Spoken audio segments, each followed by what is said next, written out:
Hey guys, welcome back. Tonight, we're going to be talking about something that is, for many of us, a universal and sometimes slightly hazy memory. Going to school, the smell of chalk dust, the squeak of sneakers on a polished floor, the drone of a teacher's voice on a warm afternoon. But we're going to rewind the clock, way back, past the one-room schoolhouses of the frontier, past the robed monks in medieval monasteries, all the way back to the sun-drenched hills and bustling marketplaces of ancient Greece. We're going to explore what it was like for a child to grow up in a world that was, in many ways, inventing the very idea of education as we know it. This isn't a story of standardized tests and parent-teacher conferences. It's a story of remarkable ingenuity and grit, a story of societies grappling with a colossal question. What is the purpose of raising a child? What are we trying to build? The answers they came up with were so powerful, so profound, that they still echo in the halls of our own schools today.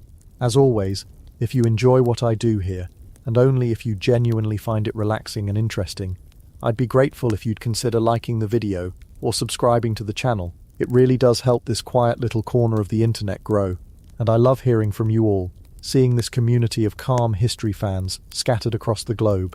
So if you feel like it, drop a comment and let me know where in the world you're listening from tonight.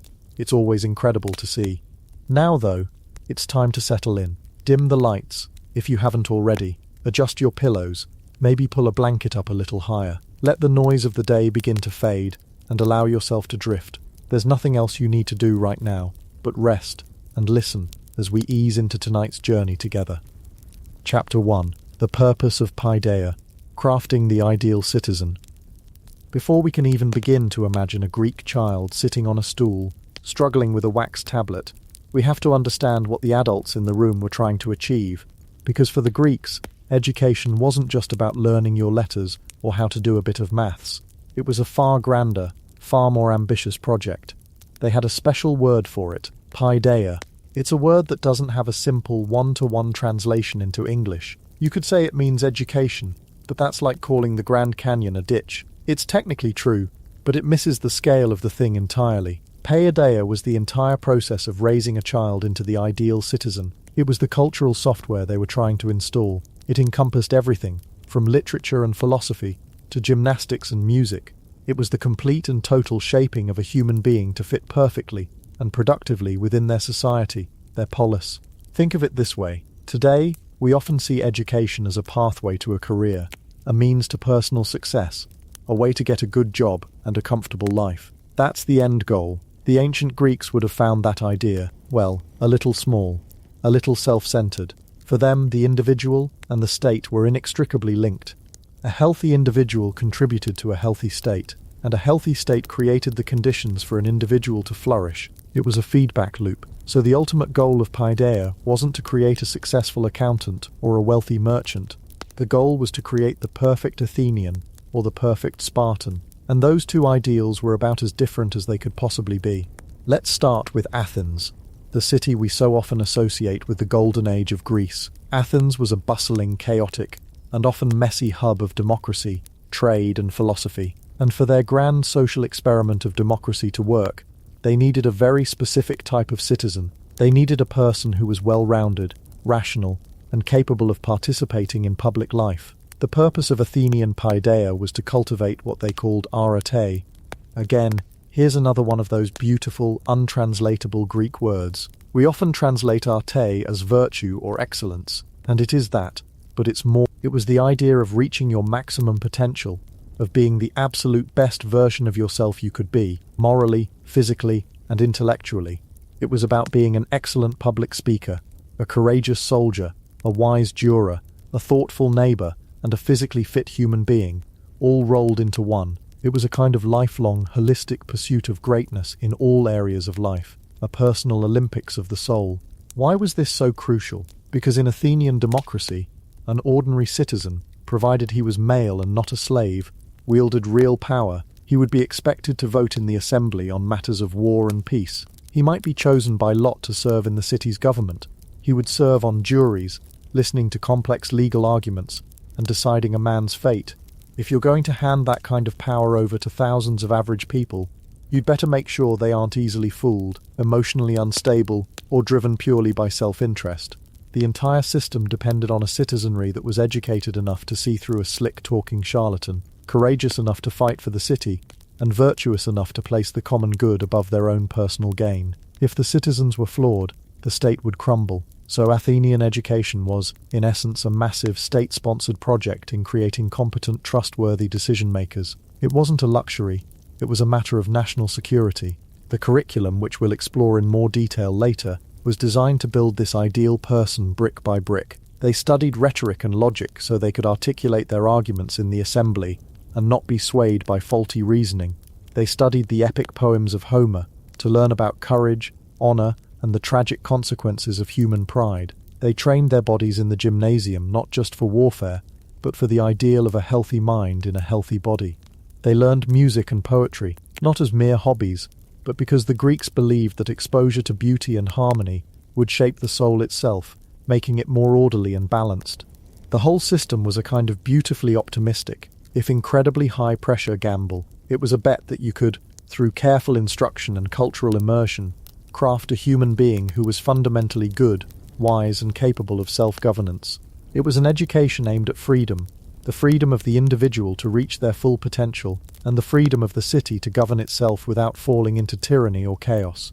Now, let's pack our bags and take a trip a few hundred kilometers to the southwest, to a valley nestled between stark mountains. Here, we find an entirely different city-state, Sparta, and if Athens was running a liberal arts college, Sparta was running the universe's most intense and demanding military academy. The Spartans had their own version of Paideia, but its purpose was brutally, terrifyingly simple. The goal was not to create a well-rounded individual, it was to create an unwavering, unquestioning, and utterly fearless soldier who would live and die for the glory and survival of the Spartan state. That's it. That was the beginning and the end of their educational philosophy. Their entire society was built on a precarious and violent foundation. The Spartan citizens, the Spartiates, were a tiny minority ruling over a vast population of enslaved people they had conquered, known as the helots. The helots worked the land, produced the food, and vastly outnumbered their masters. The constant gnawing fear of a helot uprising was the central organizing principle of Spartan life. Their state wasn't a bustling democracy, it was an armed camp, permanently mobilized for war, both at home and abroad. In this context, an Athenian-style education would have been seen as not just frivolous, but dangerously subversive. A citizen who spent his time questioning things, debating philosophy, or admiring art, was a citizen who wasn't training to kill. Individuality, self-expression, critical thought, these were liabilities. The only arte that mattered to a Spartan was military excellence and absolute loyalty to the state. Their educational system, the notorious Agoge, was designed with terrifying efficiency to achieve this single goal. From the age of 7, boys were taken from their families and housed in communal barracks. Their lives became a relentless ordeal of physical hardship, brutal discipline, and psychological conditioning. They were kept perpetually hungry to encourage them to learn stealth and cunning by stealing food, a crime for which they were severely punished, not for the act of stealing itself, but for the incompetence of getting caught. They learned to read and write, but only enough for practical military purposes, like reading orders. They learned martial songs and patriotic poems, but the lyrical, soul-searching poetry of Athens was absent. Their training was focused on pain tolerance, obedience, and the complete suppression of the self in favor of the collective unit, the phalanx. If Athenian Paideia was about building a man up into his best self, the Spartan Agoge was about breaking a boy down and reforging him into a component of a machine. The individual ego, with its fears, desires, and ambitions, was systematically dismantled and replaced with an unshakable devotion to Sparta. The system was designed to produce human weapons, and by all accounts, it was horrifically successful. So we have these two powerful competing visions of what a person is for. Is a person an end in themselves?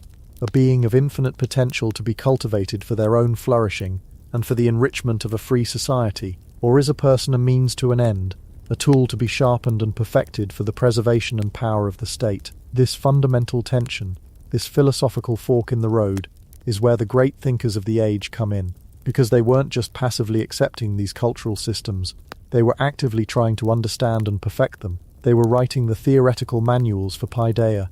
Enter the big three: Socrates, his student Plato, and Plato's student Aristotle. These men are the intellectual architects of Western education. Let's start with Socrates, the endlessly curious and famously annoying gadfly of Athens. Socrates left no writings of his own.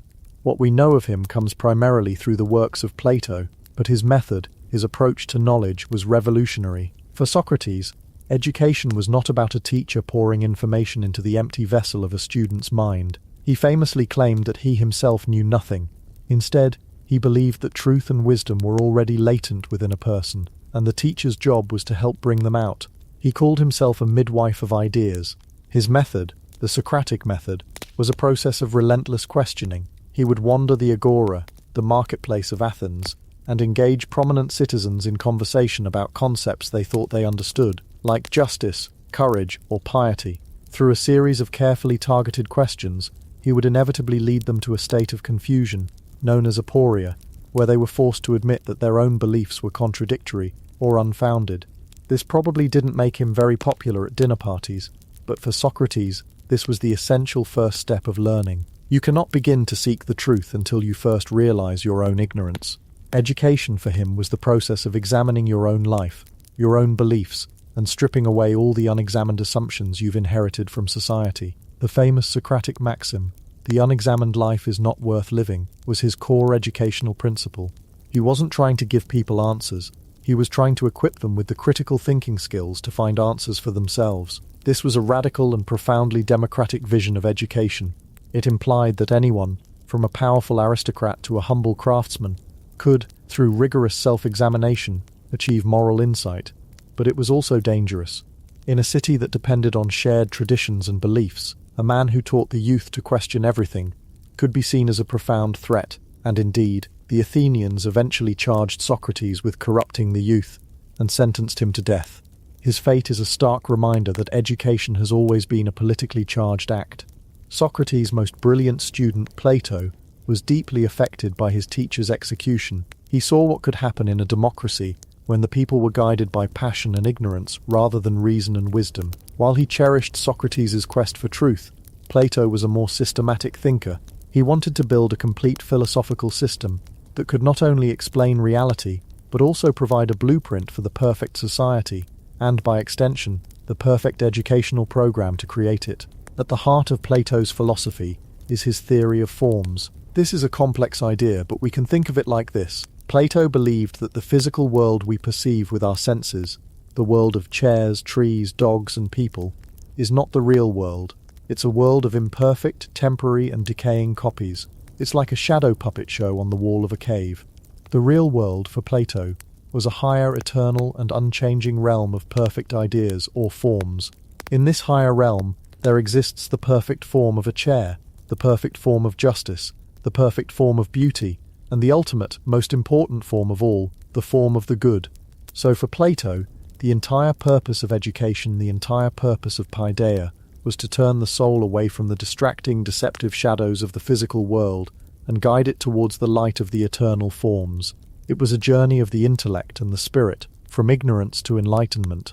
He illustrates this beautifully in his famous allegory of the cave. Imagine, he says, a group of prisoners who have lived their entire lives chained in a dark cave, facing a blank wall. Behind them a fire burns, and between the fire and the prisoners, puppeteers walk back and forth, holding up objects that cast shadows on the wall. For the prisoners, these shadows are their entire reality. They give them names, they talk about them, they believe them to be the truest things in the world.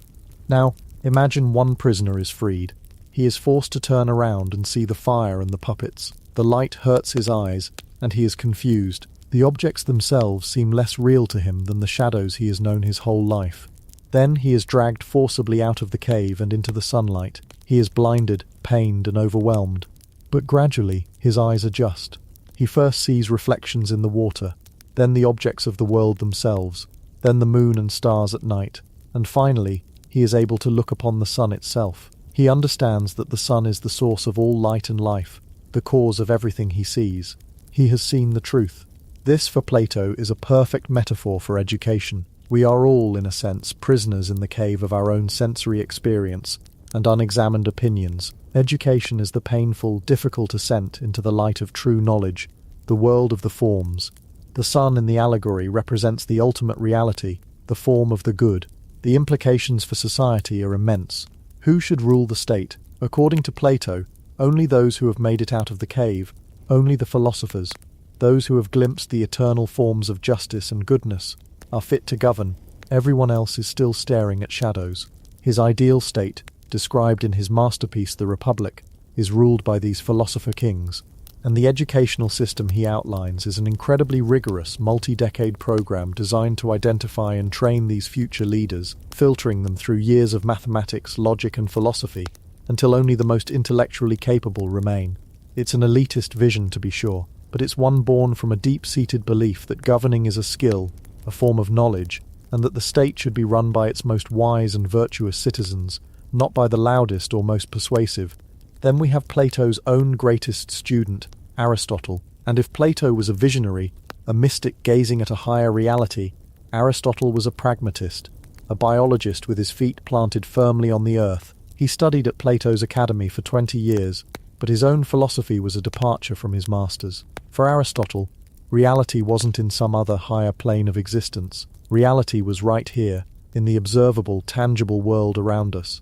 He was a great cataloguer and observer of nature, from the political structures of city-states to the biology of marine animals. This grounded approach extended to his views on education. The goal of life, for Aristotle, was not to apprehend some abstract form of the good.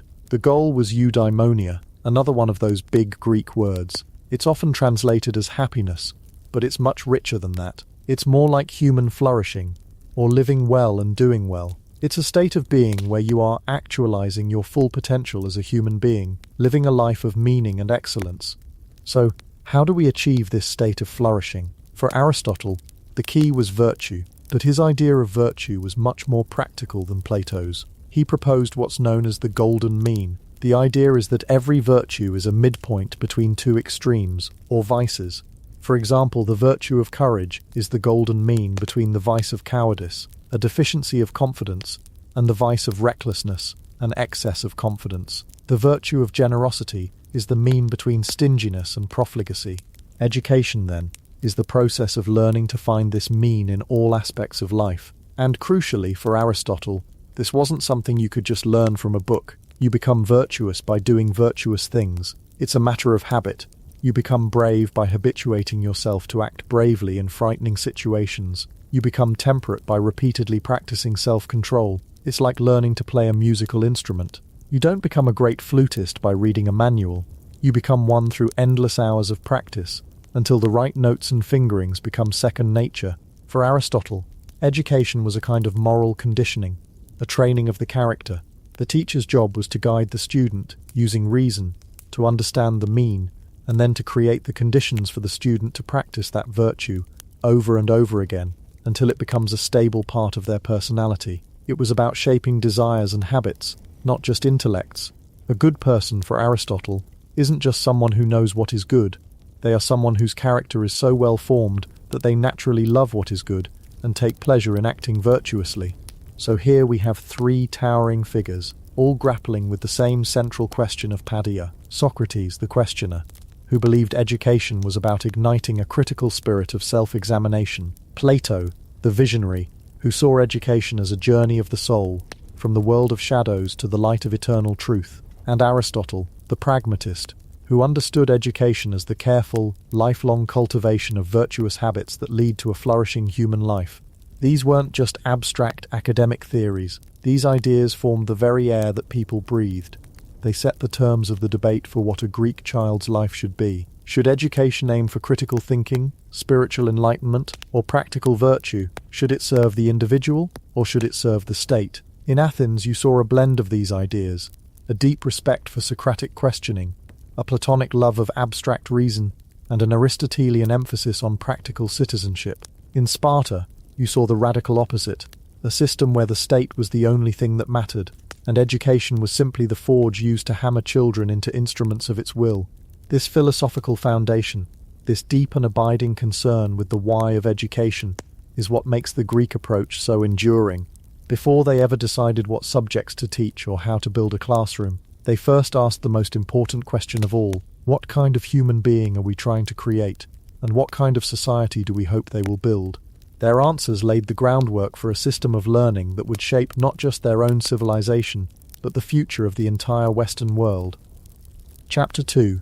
The Athenian Way, an education for mind and body. And for the Athenians, at least for a certain class of Athenians, the answer to that grand question, what kind of human being are we trying to create, was surprisingly specific. It was an answer forged not in a single grand philosophical treatise, but in the daily routines of a city that saw itself as the cultural heartbeat of the world. They sought to create a man who was, in a word, balanced. A man whose mind was as agile as his body, whose tongue was as skilled as his throwing arm. Citizen who could captivate a jury with a well-reasoned argument in the morning, and defend the city walls with a spear in the afternoon. This ideal, this perfect fusion of the intellectual and the physical, was called kalokagathia, a term that blends the concepts of being beautiful, noble and good, all into one. It was the North Star of their educational journey. But this grand ambition didn't begin in a lecture hall.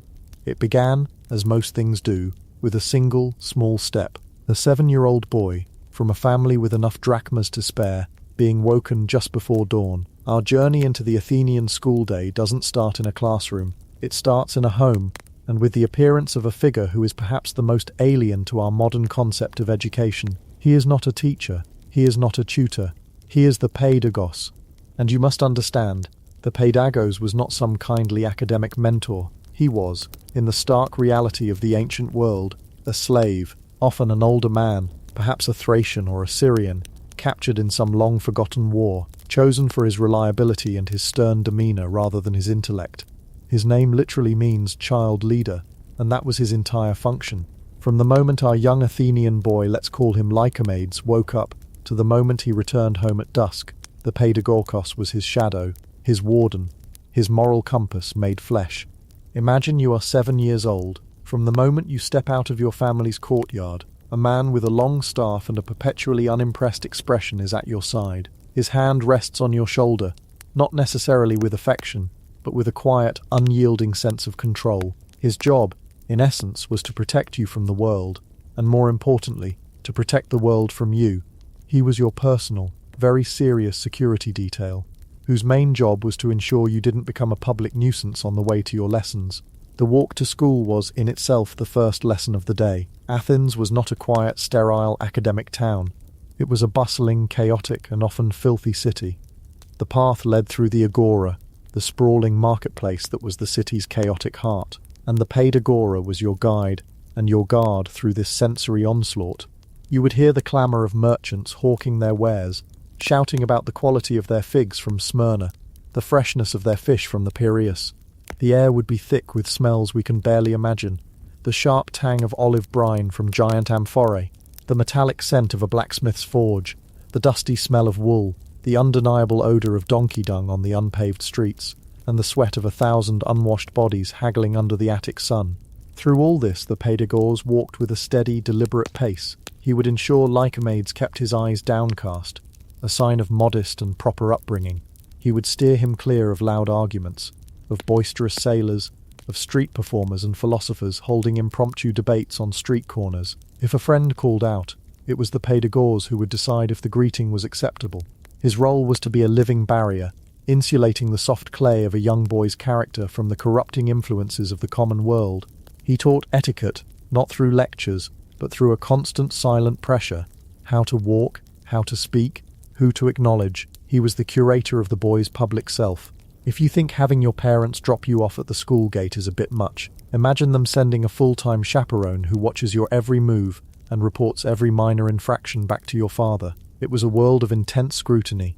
And so, after this carefully managed journey, they would arrive at the first stop of the day, not a grand academy with marble columns and ivy-covered walls. Forget that image entirely. The school of the first teacher, the grammatistes, was usually nothing more than a room in his own home, or perhaps a rented storefront, open to the street, with a simple awning to keep off the worst of the sun. The students, a small group of maybe a dozen boys, would sit on simple wooden backless benches. There were no desks, there were no colourful posters on the wall. The atmosphere was one of quiet, disciplined work. The grammatistes himself was the master of the absolute basics. His domain was reading, writing, and what we would call arithmetic. and the tools of his trade were humble, yet profound. The primary learning device for young Lycomaids was the wax tablet. Picture it in your mind. 2 wooden panels, hinged together like a book. The inside of each panel was hollowed out and filled with a layer of darkened beeswax. It was the ancient world's irresistible whiteboard, its notebook, its iPad. The student would hold this in his lap. In his other hand he held a stylus, a pointed instrument of wood, bone, or bronze, with one sharp end for writing and a flat spatula-like end for erasing. The act of writing was a physical, tactile thing. You didn't just glide a pen over paper, you carved letters into a yielding surface. You could feel the resistance of the wax. You could smell its faint, sweet, waxy scent. To make a mistake wasn't a matter of hitting a backspace key. You had to turn the stylus around and use the flat end to literally smooth the wax over, physically wiping your error from existence. Imagine the satisfying, deliberate act of healing the surface of your page before trying again. It's a process that demands patience. It teaches you that mistakes are real. They leave a mark, but they can be corrected with a bit of effort. Here, Lycomaids would learn his alphabet, not with cheerful songs or cartoon animals, but by rote memorization. The grammatists would chant the letters alpha, beta, gamma, delta, and the boys would chant them back over and over until the sounds and the shapes were seared into their minds. They would practice scratching the forms into their wax tablets, their small hands struggling to control the stylus. First individual letters, then syllables, bar, bee, by, bow, then finally whole words. The process was slow, laborious, and often enforced with a dose of what historians politely call direct physical encouragement. A sharp rap of a cane on the knuckles for a sloppy letter was considered a perfectly normal part of the educational process. Feedback was delivered in a manner that was, shall we say, more tangible than a red checkmark in the margin. Once the basics of letters were mastered, reading began, and the texts were not simple see the dog run primers. Boys were expected to grapple with the foundational texts of their entire culture. They would read fables and, most importantly, passages from the epic poets. The grammatists would unroll a precious, expensive scroll of papyrus, a material that felt impossibly light and fragile compared to the sturdy wax tablet, and point to the lines guiding the students through the heroic deeds of Achilles or the cunning of Odysseus. This was the ancient equivalent of learning to read by studying Shakespeare. You learnt the words and the worldview at the exact same time. Alongside this, there was arithmetic, and again this was a physical, auditory experience. The primary tool was the abacus, not the simple wire and bead toy you might imagine, but a more complex counting board, perhaps with lines drawn in the sand or grooves carved into a wooden board, with pebbles used as counters. Math wasn't an abstract concept of numbers floating in your head. It was a process of physically moving objects from one place to another. You could see the numbers, you could hear the satisfying click and slide of the pebbles as you added or subtracted. Forget your calculator app. This was math you could do with your eyes closed, just by feel and sound. It was grounded, tangible, and real. Lycomaids would learn to calculate sums, to figure out simple commercial transactions, skills absolutely essential for a future citizen who would need to manage his family's estate and participate in the commerce of the agora he walked through every morning. This session with the grammatistes would last for hours, a long, quiet stretch of intense concentration, broken only by the chanting of letters or the clacking of the abacus. And all the while, in the corner of the room sat the Paidagogos, a silent, watchful presence, ensuring his charge was behaving with the appropriate decorum. He was the ever-present link back to the authority of the father, a reminder that school was not a place for play, but a serious duty.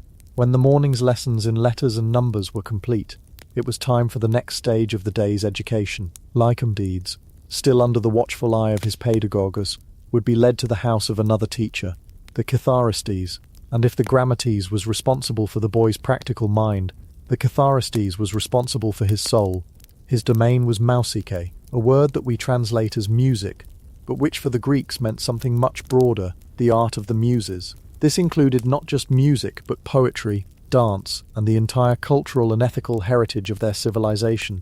It was here that the raw data of reading and writing was transformed into the cultural software of what it meant to be a Greek. This was not an elective, it was not a fun extracurricular.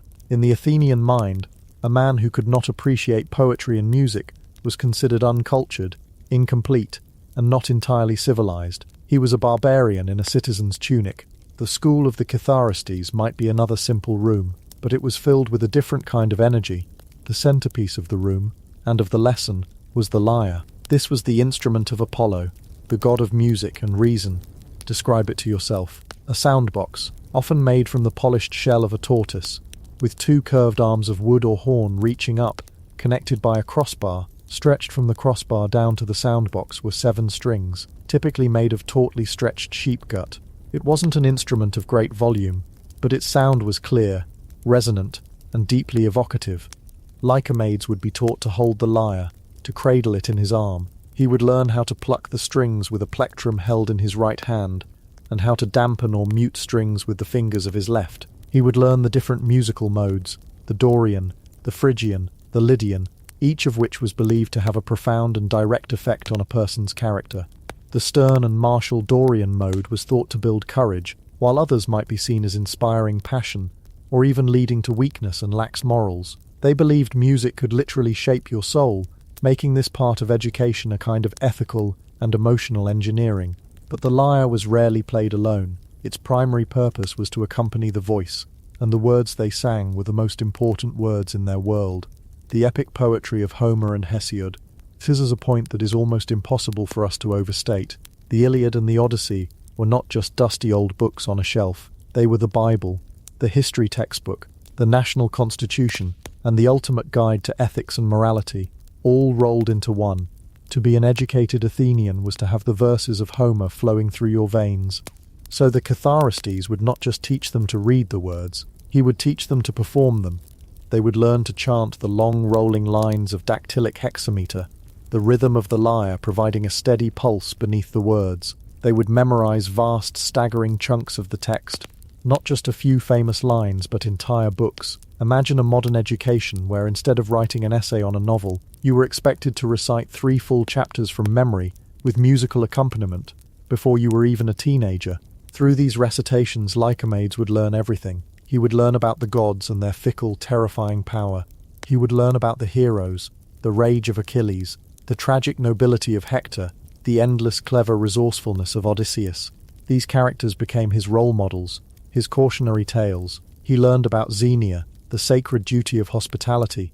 He learned about Kleos, the pursuit of immortal glory. He learned about hubris, the fatal arrogance of challenging the gods. This was the moral and cultural bedrock of his identity. It was how he learned what a man should be: brave, clever, honourable, and pious. This part of the day filled the boy's head with rhythm, with stories, with the grand sweeping drama of gods and heroes. It was an education in beauty, in ethics, in history, and in national pride. It was the process of taking a child and stamping him with the indelible seal of Hellenic culture. This was the ancient equivalent of a media studies degree, a literature class, and theology, all taught by one man with a stringed instrument. The final exam was basically performing the entire story of the Trojan War from memory, no pressure.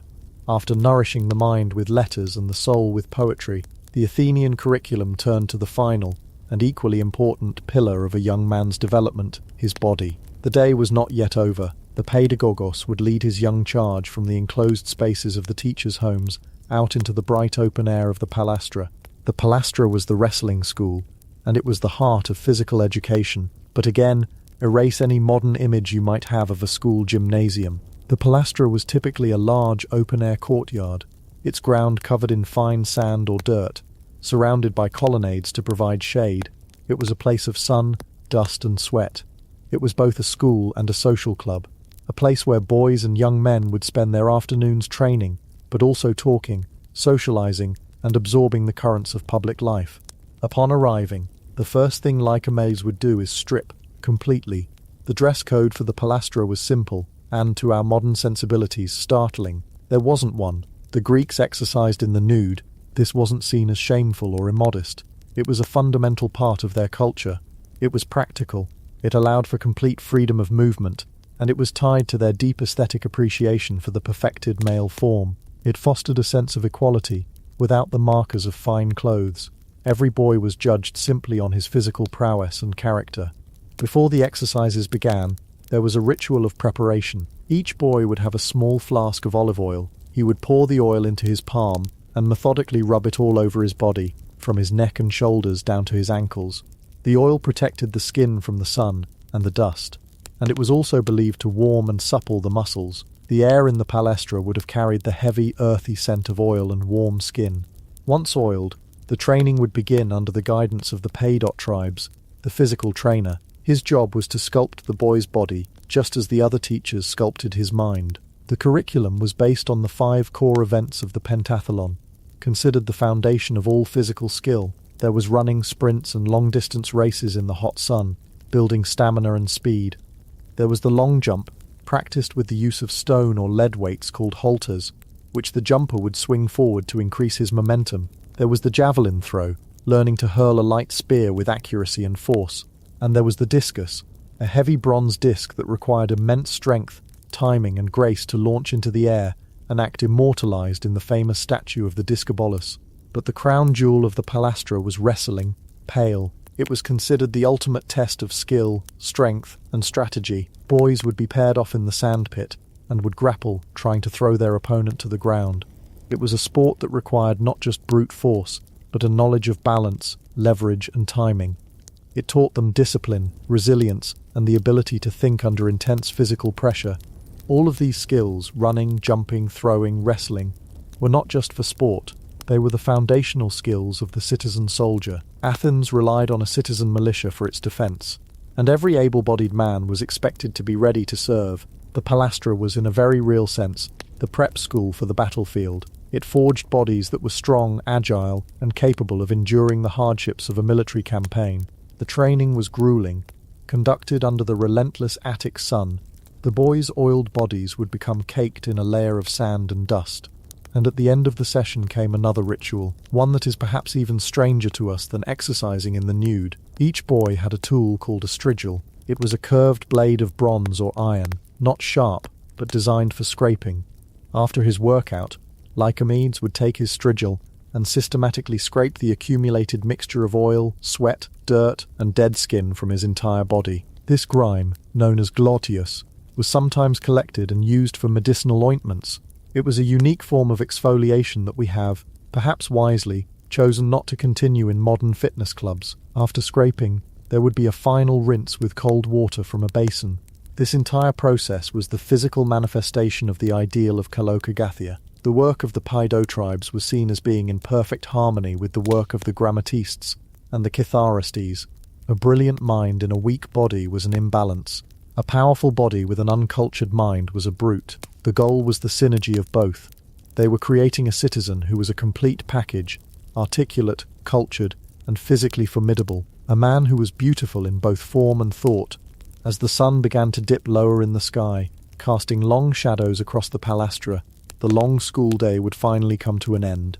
Lycomedes, his body tired and aching from the physical exertion, his mind buzzing with chanted verses from the Odyssey and the rules of arithmetic, would be met once again by his stoic shadow, the Paidagogos. The walk home was the reverse of the morning's journey. The agora would be just as loud, but now with the energy of the evening, the smells and sounds would be familiar. The Paidagogos' hand would still be there, a steadying presence, but the boy walking home was subtly different from the one who set out that morning. He was a day older, a day more educated, a day more thoroughly shaped by the intricate cultural machinery of his city. He would arrive home, not to an evening of idle play, but likely to a simple meal with his family, where his father would perhaps quiz him on his lessons. What lines of Homer did you learn today? Can you recite them? How did you fare in the palestra? Every aspect of his life was part of this grand educational project. He was not just a child, he was an investment in the future of the family and the future of the city-state. He was a piece of raw marble, and every lesson, every poem, every wrestling match was a tap of the chisel, slowly revealing the form of the ideal Athenian man that lay within. This meticulous, holistic and demanding process, this simultaneous education of mind, soul and body, was the very essence of the Athenian way. Chapter 3. The Agoge, Forging the Spartan Shield. This meticulous, holistic and demanding process, this simultaneous education of mind, soul and body, was the very essence of the Athenian way, a way of life dedicated to producing a citizen who could compose a poem, debate in the assembly, and still stand firm in a phalanx. But if you were to travel just 150 miles southwest, across the rugged mountains of the Peloponnese, you would find another city-state and another educational philosophy, one that looked at the Athenian ideal, that beautiful piece of sculpted marble, and saw only weakness, decadence, a dangerous softness. Down in the fertile, landlocked valley of the Eurotas River, the city of Sparta was engaged in its own educational project. But they were not working with marble, they were working with iron, and they were not using a chisel, they were using a hammer and a forge. Their goal was not to create the well-rounded man, their goal was to create a weapon, a living, breathing component of the most terrifying military machine the ancient world had ever known. This was not a school you chose to attend, it was a life you were born into. It was an all-encompassing, state-mandated system of indoctrination and brutalization that began not at age 7, but at the moment of birth. It was called the Agoge, which translates roughly to the rearing or the upbringing, a gentle-sounding name for one of the most severe and relentless educational systems ever devised by humankind. So let's leave the sun-drenched gymnasiums of Athens with their philosophical debates and their lyrical poetry. Let's travel south into a world of stark discipline, where the highest virtue was not wisdom but obedience, and the most important lesson was how to endure pain. Our journey into the heart of Spartan education begins in a rather grim and drafty place. We are at the foot of Mount Taygetos, a formidable ridge of rock that looms over the Spartan plain. Here, at a place called the Apothetae, which literally means the deposits, the Spartan state conducted its first and most important entrance exam. When a Spartan child was born, it was not presented to the family with joy and celebration alone. The father would take his newborn son and carry him before a council of elders, the Gerousia. These were not kindly grandfathers. They were grizzled veterans, men who were the end product of the very system they were now perpetuating. They examined the infant, not with affection, but with the cold, appraising eye of a farmer inspecting livestock. They were looking for perfection, for signs of strength, for well-formed limbs, for any hint of physical defect or weakness. Sparta, you see, viewed itself as a state under constant siege, surrounded by a massive population of enslaved people known as helots, who outnumbered them perhaps 10 to 1. In their worldview, there was no room for anyone who could not contribute to the city's defense. Every citizen was a soldier, and the state could not afford to invest its scarce resources in a faulty weapon. So if the council of elders deemed the infant to be well-built and sturdy, they gave the order for it to be reared. The child was returned to its parents, but with a crucial understanding. This child was not truly theirs. It was a loan from the state. It belonged to Sparta. The family was merely its custodian for the first few years. But if the infant was found to be ill-formed or sickly, if it had any perceived imperfection, the verdict was delivered without sentiment. The child was taken from its father and left here, at the Apothetae, a chasm at the foot of the mountains, to die of exposure. This was the Spartan state's quality control, a brutal, chilling act of eugenics that ensured from the very beginning that only the strongest would even have a chance to become Spartans. It's a difficult thing for us to comprehend, this institutionalized abandonment, but for the Spartans, it was a logical, if ruthless, necessity. It was the first lesson of the Agoge, delivered before the child could even speak. Your value is determined by your utility to the state. Your life is conditional. Assuming our hypothetical Spartan boy passed this first terrifying test, his life for the next 7 years was by ancient standards relatively normal. He was raised at home, primarily by his mother, but even here the Spartan way began to shape him. Spartan mothers were famously tough. Plutarch, the historian who gives us so many of these details, tells us they did not coddle their children. They didn't swaddle them tightly, which was common practice elsewhere, believing it deformed the limbs. They let their children get used to being alone, to the dark, and to not being picky about their food. There was no whining, no tantrums. The conditioning began in the cradle. These were the women who, according to legend, would tell their sons marching off to war to come back with your shield or on it, meaning return victorious or return dead, but do not return in disgrace by dropping your shield to flee. This was the mindset that nurtured the young Spartan boy. And then, on his 7th birthday, his childhood officially and abruptly ended. There was no party, no gifts. Instead, the state came to collect its property. The boy was taken from his home, from his mother and father, and enrolled in the Agoge. He would not live at home again for more than 2 decades. His family was now the state. His home was a communal barracks. His brothers were the other boys of his age group. He was now part of an agile, a herd, under the command of an older, distinguished citizen, the paidonomos or boy herder. This man was given absolute authority, empowered to discipline them with whips, wielded by older youths, for any infraction. The boy's individual identity began to be systematically erased, replaced by the collective identity of the group. Life in the barracks was a calculated shock to the system. Comfort, as we know it, simply did not exist. The boys slept on beds they made themselves. In the summer, this meant going to the banks of the Eurotas River, and without the aid of a knife, breaking off reeds with their bare hands to weave into a pallet.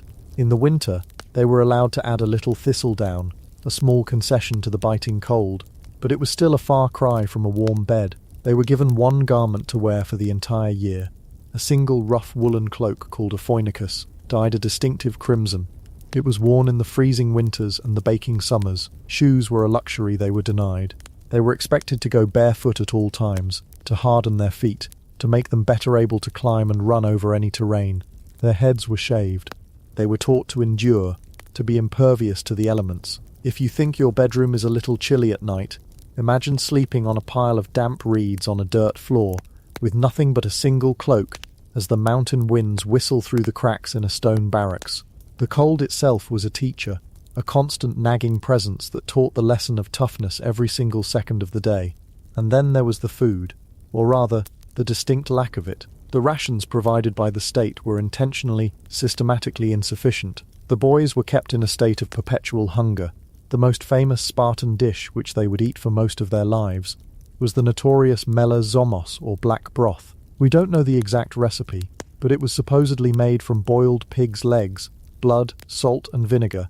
One visiting dignitary from Sybaris, a city famous for its luxury, was said to have tasted it and remarked, "Now I know why the Spartans do not fear death." It was, by all accounts, disgusting, and they didn't even get enough of it.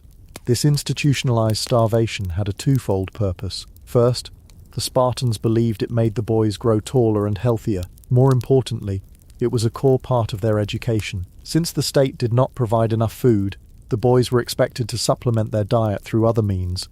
Specifically, they were encouraged to steal. This wasn't just mischievous boys sneaking an extra piece of bread. This was a state-sponsored curriculum in stealth, cunning and resourcefulness. The lesson was not "thou shalt not steal." The lesson was "thou shalt not get caught." If a boy successfully stole a pig from a farm, or some cheese from an altar, or anything else to fill his gnawing belly, he was praised for his skill and cleverness. But if he was caught, the punishment was severe. He would be flogged, not for the act of stealing, but for the clumsiness of being discovered. It was a brutal but effective object lesson. In war, you will need to forage, to scout, to move unseen in enemy territory. Failure means capture or death. This was the training ground. Hunger was the motivation. The fear of the whip was the consequence of failure. It turned every waking moment into a high-stakes training exercise. The world became a landscape of opportunity and risk. That barn over there might hold chickens, but is it guarded? Can you get in and out without a sound? It fostered a mindset of constant vigilance and predatory awareness. Their formal education, in the Athenian sense, was almost non-existent. They were taught to read and write, but only enough for basic military dispatches. There was no philosophy, no rhetoric, no art for art's sake. Why would a living weapon need to debate the nature of the soul? Their education was in music and poetry, but only of a very specific kind. They learnt martial songs and patriotic poems that glorified Sparta, that praised brave warriors, and that mocked cowards. Their music was simple, stern, and designed to instill discipline and courage, to be played on the march into battle. The most prized verbal skill was what we still call laconic speech, named for Laconia, the region where Sparta was located. It was the art of saying the most with the fewest possible words. Long-windedness was seen as an Athenian indulgence, a sign of a cluttered and inefficient mind. Spartans were trained to be blunt, pithy, and often darkly witty. When King Philip of Macedon sent a threatening message to Sparta saying, "If I enter your land, I will raze Sparta to the ground," the Spartan force sent back a reply with a single word, "if." The message was clear: you might try. It was the ultimate expression of defiant self-confidence. The boys were trained in this from a young age, often being quizzed by their elders at the communal meals, expected to give clever, concise answers, or face ridicule. But the core of the curriculum was physical, and it was brutal. The boys' days were filled with running, jumping, wrestling, and throwing the javelin and discus. It was relentless, but it went beyond simple athletics. The training was designed to systematically increase their tolerance for pain. Fights between the boys were not just tolerated, they were institutionalized. Elders would deliberately provoke them, setting them against one another to test their mettle. Who would back down? Who would fight with the most ferocity? These weren't friendly wrestling matches. These were bare-knuckle brawls, where biting and gouging were sometimes permitted. The goal was to establish dominance, to weed out the weak, and to accustom the boys to violence, both giving and receiving it. They were learning the grim reality of combat in a visceral, personal way. This culture of pain tolerance reached its apotheosis in an annual ritual at the altar of Artemis Orthia. Here, cheeses were placed on the altar, and the boys had to try and steal them while older youths and men armed with whips stood guard. The goal was not really to get the cheese. The goal was to endure the flogging. It was a public spectacle.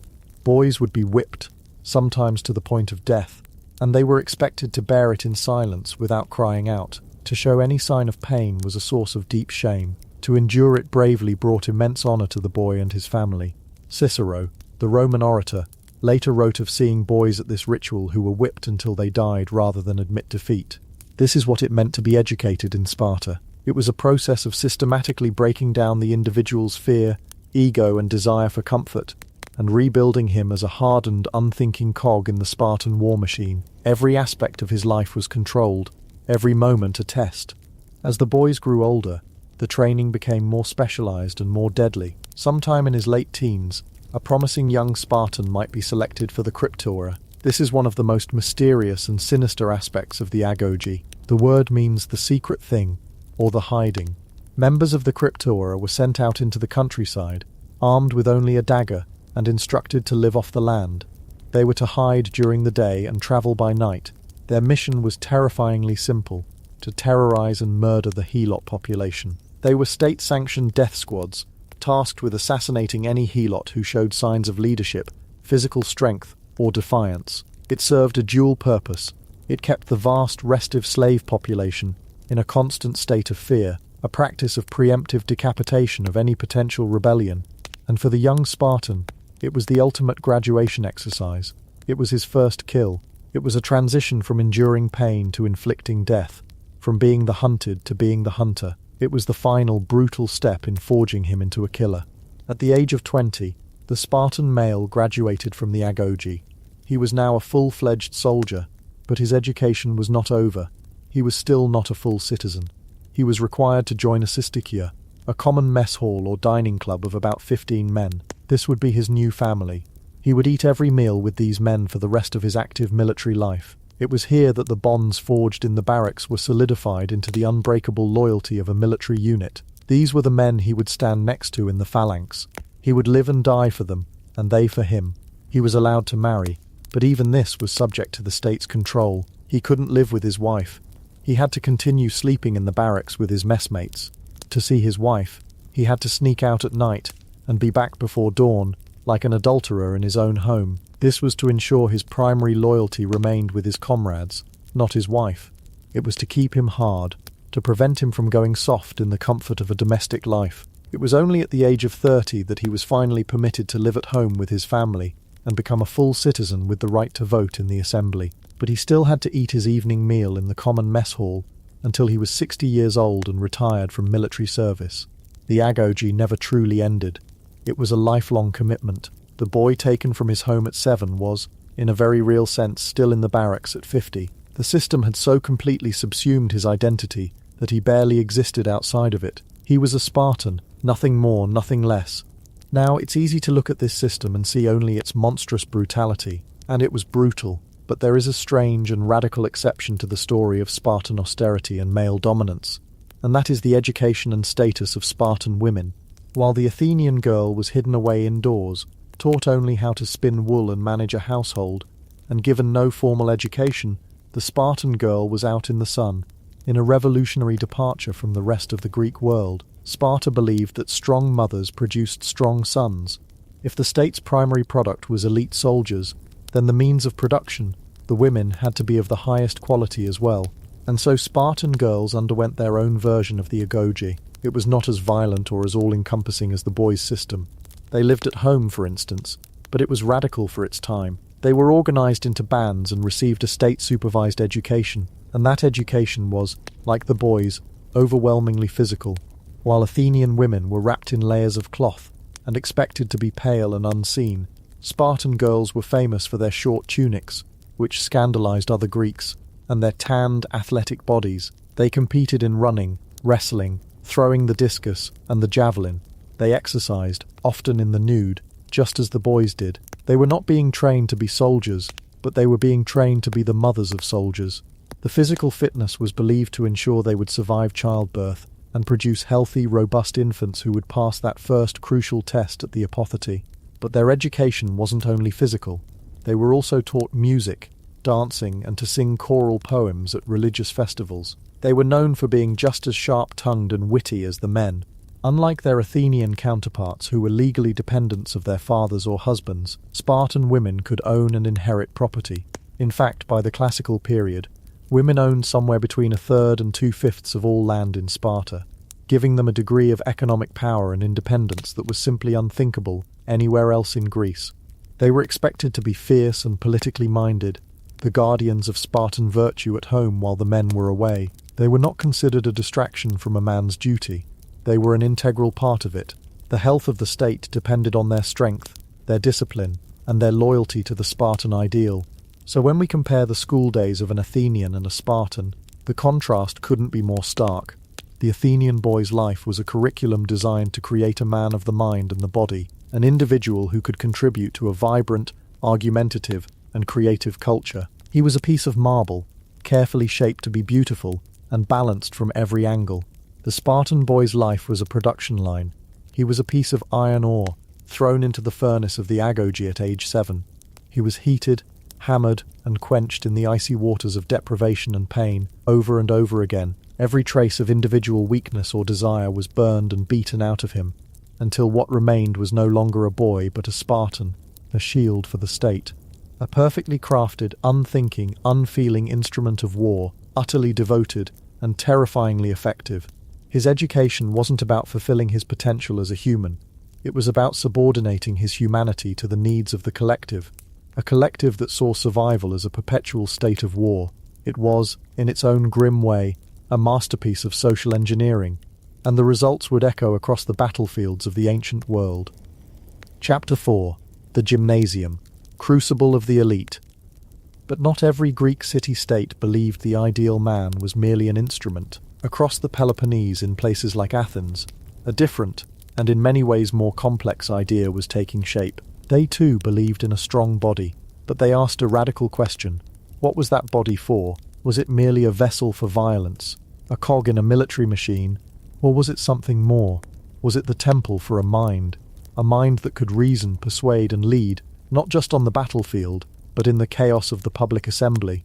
This question brings us to one of an ancient Greek boy's most significant life transitions. Somewhere around the age of 16, his formal schooling with the Paidagogos and the local teachers would come to an end. He was no longer a boy. He was now an Ephebi, a youth on the cusp of manhood. And for the sons of the wealthy, the sons of citizens with leisure time to spare, this meant entry into the most important institution of their young lives. It was not a university, not a barracks, not a social club, and not a gym. It was, impossibly, all of them at once. It was the gymnasium. Now the word itself gives us a clue. Gymnos. It means naked. And the place where you go to be naked is, of course, the gymnasium. This wasn't a suggestion, it was the uniform. To be a member of the gymnasium was to shed your clothes, and with them, the last vestiges of your boyhood. Here, in the dust and the sun, all were exposed. Their physical prowess, their intellectual agility, their social standing, all laid bare for the community of men to see and to judge. It was the great crucible of the elite, the place where the raw material of a privileged boy was hammered and forged into the final product, a citizen.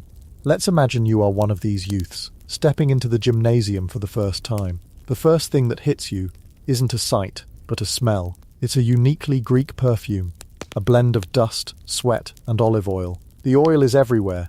Before any exercise, you would coat your entire body in it, a gleaming, slick second skin. The theory was that it protected you from the sun, warmed the muscles, and even made you harder to grip in a wrestling match. The reality was that it also turned you into a magnet for the fine, pale dust of the training ground. After an hour of exertion, you wouldn't look like a gleaming bronze statue so much as a piece of freshly battered and fried chicken. The scraping of this grimy paste off the skin with a curved metal tool called a strigil was a daily ritual, a satisfyingly gross act of hygiene that was as much a part of the experience as the exercise itself. The gymnasium wasn't a single building, not like our modern health clubs with their mirrored walls and recycled air. It was a sprawling complex, typically located just outside the city walls, often near a river or a stream for the all-important post-workout plunge. At its heart was the palastra, a large, square, open-air courtyard, its ground covered in soft sand or fine earth. This was the wrestling school, the boxing ring, the place for any kind of close-quarters training.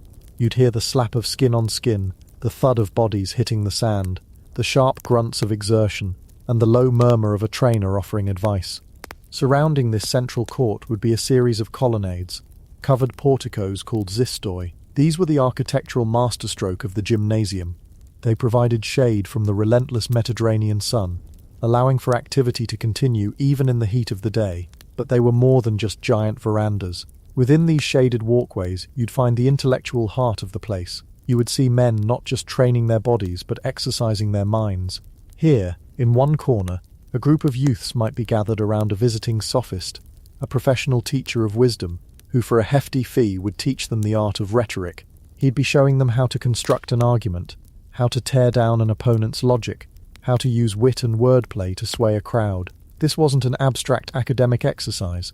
This was vocational training for the ruling class. Every one of these boys knew that their future success, their ability to pass laws, to win lawsuits, to lead the city, depended on their ability to stand up in the assembly and speak persuasively. A well-turned phrase was as powerful a weapon as a well-honed spear. In another part of the colonnade, you might find a philosopher, maybe even someone like Socrates himself, holding court. He wouldn't be lecturing from a podium. He'd be doing something far more irritating and far more effective. He'd be asking questions. He'd find some confident young nobleman and start a seemingly innocent conversation. You say you wish to be a just leader, Calicles, an excellent ambition. But tell me, what is justice? And with that simple question, the trap would be sprung. For the next hour, the philosopher would patiently, politely, and utterly dismantle every lazy assumption the young man held, leaving him in a state of profound confusion known as aporia. It was an intellectual wrestling match, and few could last a round with the master. This was the famous Socratic method, and it was happening right next to the guys practicing their discussor throws. Imagine trying to concentrate on a deep philosophical inquiry into the nature of virtue, while 100 naked, oiled-up men are grunting, shouting, and throwing heavy objects nearby. It speaks to a certain level of focus. This dualism was the soul of the gymnasium. The Greeks had a word for the ideal man they hoped to create here, kalokagathia. It's a compound word, a mashup of kalos, meaning beautiful or noble, and agathos, meaning good or virtuous. The goal was to be beautiful and good. The two were seen as inseparable. A brilliant mind in a weak or undisciplined body was incomplete. A perfect physique, housing a dull or vicious mind, was a tragedy. The gymnasium was the factory designed to produce men who embodied both. The physical training wasn't just about health, it was a moral imperative. It taught discipline, endurance, and a respect for the limits of your own body. The intellectual training wasn't just about knowledge, it gave that disciplined body a purpose and a direction. Let's talk about the physical curriculum. It was built around the core events of the Olympic Games, chief among them the pentathlon. This was the ultimate test of the all-rounder, consisting of 5 events: the discus, the javelin, the long jump, a foot race, and wrestling. The discus was not the slim, aerodynamic disc of modern athletics. It was a heavy, ponderous thing of stone or bronze. The goal wasn't just distance, but a demonstration of grace and powerful fluid motion. The famous statue of the Discobolus, the discus thrower, captures this ideal perfectly. A body coiled like a spring, every muscle engaged in a moment of perfect dynamic tension. The javelin throw, similarly, was a direct echo of the battlefield. It trained the arm and the eye for the primary missile weapon of the hoplite soldier. The long jump is perhaps the most alien to our modern eyes. They didn't just run and leap, The athletes held heavy stone or lead weights called halteres in each hand. They would swing these weights forward as they jumped, the momentum theoretically carrying them further, and then swing them backward just before landing. It required incredible timing and coordination. It's the ancient equivalent of trying to do a kettlebell swing in mid-air. The results, frankly, sound terrifyingly easy to mess up. One wrong move and you're not just faulting your jump, you're giving yourself a concussion with a lump of lead. The foot race, the stadion, was the glamour event. A straight sprint down the length of a track or dromos, connected to the gymnasium. And finally, there was wrestling, or pale. This was the culmination of the pentathlon, the ultimate expression of strength and skill. Greek wrestling was a complex art of leverage, holds and throws. The goal was to throw your opponent to the ground 3 times. It was practiced in the sandy pit of the palastra, the slick layer of oil and dust, making every grip a desperate struggle. And if the pentathlon was the core curriculum, there were, shall we say, more advanced electives for those who really wanted to test their limits. Boxing, or picks, was brutally simple. The fighters wrapped their hands in leather thongs, sometimes studded with metal. There were no rounds, no weight classes, and no ring. The fight ended when one man was knocked out or conceded by raising a single finger. It was a bloody, disfiguring business that often resulted in broken jaws, cauliflower ears, and smashed noses for life. But even boxing paled in comparison to the most intense of all Greek combat sports, the pankration. The name literally means all power or all strength, and it was exactly what it sounds like. It was a terrifying hybrid of boxing and wrestling with almost no rules. You could punch, kick, elbow, knee, and use any kind of wrestling hold or joint lock you could imagine. The only things forbidden were biting and eye gouging, and in Sparta, ever the outlier, even those were sometimes allowed. The pankration was the closest you could get to a life-or-death street fight within a sporting context. It was the ancient world's mixed martial arts, and its champions were revered as heroes, seen as men who had stared into the face of utter brutality and emerged victorious. For the young men of the gymnasium, practicing the pankration was the final exam in pain tolerance and controlled aggression, a necessary skill for the chaos of a hoplite battle line. All of this intense physical exertion, this constant striving for a bodily ideal, took place in a uniquely charged social atmosphere. The gymnasium was exclusively male territory, and within this world, a specific form of mentorship was not just common, but institutionalized. This was the relationship between an Orestes, an older adult lover, and an Eromenos, a younger adolescent beloved. This is a concept that our modern world struggles with, and for good reason. From our perspective, it is fraught with problematic power dynamics. But to understand the Greeks, we have to try to see it through their eyes, without necessarily condoning it. For them, this relationship was, in its ideal form, primarily educational. The Orestes, a respected citizen, would take a promising youth under his wing. He was expected to be a role model, to guide his young charge in matters of politics, ethics, and military conduct. He would help the boy train, introduce him to important social circles, and oversee his transition into the world of men. The physical aspect of the relationship was part of this, seen as a way of transmitting masculine virtue areta, from the older man to the younger. Of course, the reality often fell short of this lofty ideal. It was a system ripe for exploitation, and Greek literature is filled with stories of jealousy, betrayal, and predatory behavior. But in the context of the gymnasium, it was the primary social glue. The youths were competing for the attention of the most respected and powerful men of the city. A boy's choice of mentor, and his ability to attract a good one, was a major status symbol. This web of relationships created factions, rivalries, and alliances that would later play out in the city's political arena. The gymnasium wasn't just forging individual citizens, it was forging the very social fabric of the ruling class. You learned who to trust, who to fear, and how to navigate the complex social landscape of your peers and elders, all while trying to master the long jump. So you, our 16-year-old Phoebe, would spend your days in this cauldron of sweat, philosophy, and social maneuvering. Your morning might begin with a run on the dromos, followed by a wrestling session in the palastra. After a quick scrape down and a cold plunge in the nearby stream, you might spend the afternoon listening to a lecture on the nature of the soul. All the while, you are surrounded by your peers, your rivals, the next generation of generals, politicians, and playwrights. You are under the constant, watchful eye of your elders, men who are sizing you up, judging your potential, looking for the telltale signs of a future leader. It was an environment of relentless competition, but also of profound camaraderie. The bonds forged here, in the shared pain of training and the shared excitement of intellectual discovery, were expected to last a lifetime.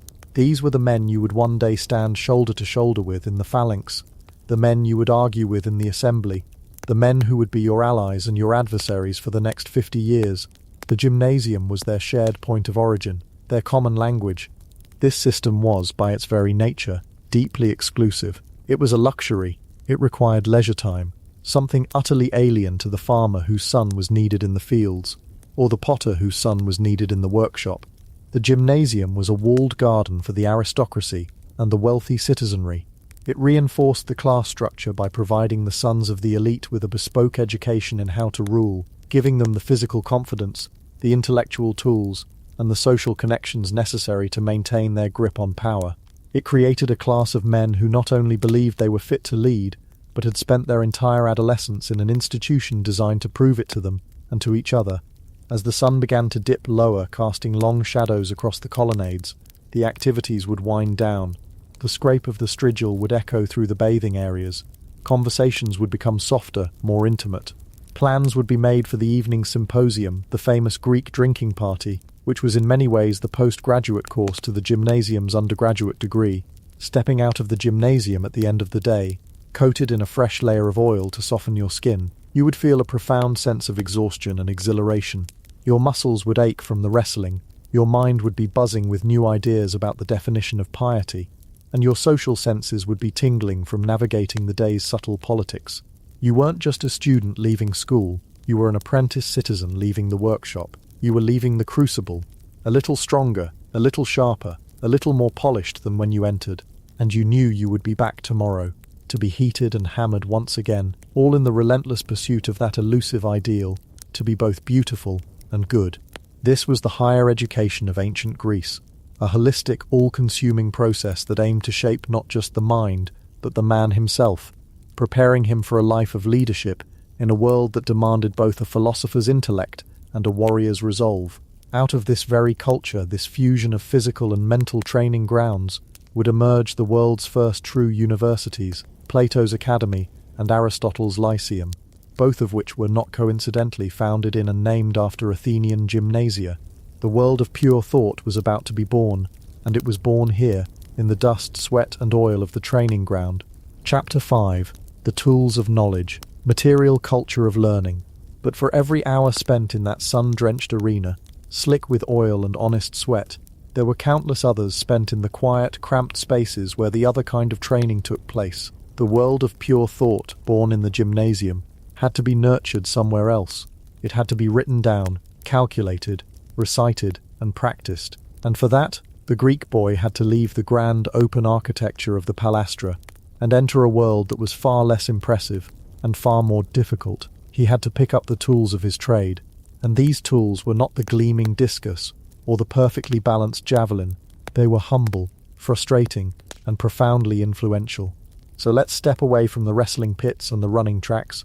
Let's follow that boy from the gymnasium past the bustling agora, down a side street, and into the place where he learnt his letters. We need to talk about the physical reality of school, because if you're picturing neat rows of wooden desks and a cheerful chalkboard, we need to politely recalibrate your expectations, dramatically. The first school, the Diaskalion, was rarely a dedicated building. There were no columns, no pediments, no marble facade. In the vast majority of cases, it was what we might generously call a multi-purpose space. It was often just a room in the teacher's, the Diaskalion home, a room that, an hour earlier, might have been used for weaving or eating. Sometimes it wasn't a room at all. It might be a sheltered corner of the agora, the public marketplace, with the sounds of merchants hawking olives and politicians arguing over tax law, providing the educational soundtrack. Or perhaps it was under a stoa, a covered public walkway, where the lesson would be periodically interrupted by passers-by seeking shelter from the sun, or a sudden shower. This was not a serene temple of learning. It was education crammed into the margins of daily life. The students didn't have desks. They sat on simple, backless wooden stools called diphroi, or sometimes just on a bench, or even the floor. They would spend hours on these things, designed with an almost perfect understanding of how to induce maximum discomfort in a fidgeting child. There were no posters on the wall, no alphabet charts. The only teaching aid was the teacher himself, and the simple, yet profoundly challenging items the student was expected to bring with him. This entire enterprise of transmitting knowledge, of passing down the epics of Homer and the foundations of geometry, was a remarkably portable affair. It had to be. And it all began with a simple, yet ingenious piece of technology, the wax tablet. Forget your spiral-bound notebooks, your crisp white paper, your smooth gliding ballpoint pens. The foundational tool for every Greek student was a pinax or a deltos, the wax tablet. Picture 2 or 3 small rectangular panels of wood, a bit like a modern paperback book in size. The center of each panel was hollowed out, creating a shallow recess. This recess was then filled with beeswax, often blackened with charcoal or pitch to make the lighter-colored scratches more visible. These wooden panels were then hinged together with string or a strip of leather, so they could be folded shut, protecting the delicate wax surface. This was the ancient equivalent of a laptop. It was the original iPad, and it was, in its own way, a minor miracle of reusable technology. To write on it, the student used a graphis, or as the Romans would later call it, a stylus. This was a pointed instrument, usually made of bone, bronze, or iron, about the size of a modern pen. One end was sharpened to a fine point for scratching letters into the wax. The other end, and this was the crucial part, was flattened into a broad, spatula-like shape. The pointed end was for creation, the flat end was for annihilation. It was the celestial backspace key. When a mistake was made, or when the lesson was over, the student would use the flat end to scrape the wax smooth again, erasing the marks and creating a fresh blank slate. Now, just take a moment to imagine the physical sensation of this. Writing wasn't a fluid act of gliding ink across a smooth surface. It was a controlled act of carving. It required pressure. You had to press the stylus into the wax, displacing it to form the shape of the letters. You would feel the resistance of the medium. On a cold morning, the wax would be hard, brittle, and your stylus might skip. On a hot afternoon, it would be soft, almost gummy, and the letters might blur or lose their sharp edges. You would hear it too, a faint continuous scratching sound, the whisper of knowledge being physically gouged into existence. The room would be filled with this sound, the collective scrape, scrape, scrape of a dozen boys learning their alpha, beta, gamma, and the smell. The faint, sweet, earthy scent of beeswax, a smell we now associate with expensive candles or furniture polish, was the smell of the classroom. It was the scent of learning itself. Erasing was its own ritual. Smoothing out the wax was not as simple as hitting a delete key. It took time. You had to carefully work the flat end of the stylus across the surface, meticulously pressing the carved-out grooves back into a uniform plane. It was a meditative, sometimes frustrating process. You couldn't just get rid of a mistake instantly. You had to physically unmake it. It taught a certain kind of patience, a lesson that what is done can, with effort, be undone. The entire surface was a testament to impermanence. Nothing you wrote here was meant to last. It was a practice space, a rough draft of the mind. The thoughts were meant to be absorbed, memorized, and then the physical evidence was wiped away, ready for the next lesson. Students would start with the basics. The teacher, the grammatistas, would first demonstrate the shape of a letter, carving a perfect alpha into his own tablet. The student would then painstakingly try to copy it, over and over again. Alpha, alpha, alpha, scrape it smooth. Beta, beta, beta, beta, scrape it smooth. They weren't just learning to write, they were training the muscles in their hands, developing the fine motor control needed for a literate society. They would move on to syllables, then whole words, then short sentences. Often these would be moral maxims, a bit of wisdom to absorb while you practiced your penmanship. A wise man speaks little, know thyself. You were literally carving wisdom into your workbook. These tablets were used for everything, literature certainly, but also arithmetic. A boy would scratch out his sums in the wax, a tangible way to wrestle with abstract numbers. He could draw geometric shapes, copying the teacher's circle or triangle. The wax tablet was the all-purpose tool for the nascent mind. It was versatile, it was reusable, and it was relatively cheap. Almost any boy whose parents could afford even a modest education would have one.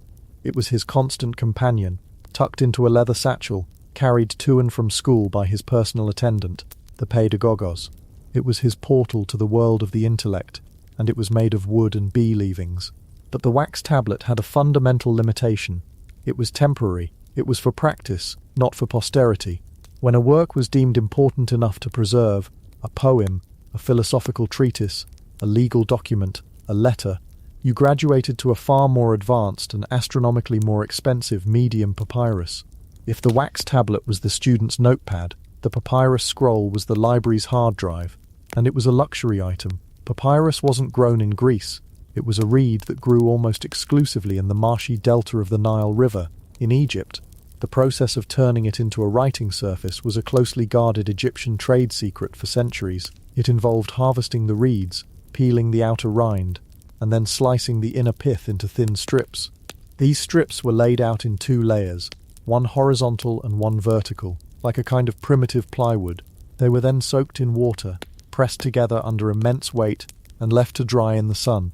The natural sugars in the plant acted as a glue, bonding the strips into a single, durable, flexible sheet of a pale, creamy colour.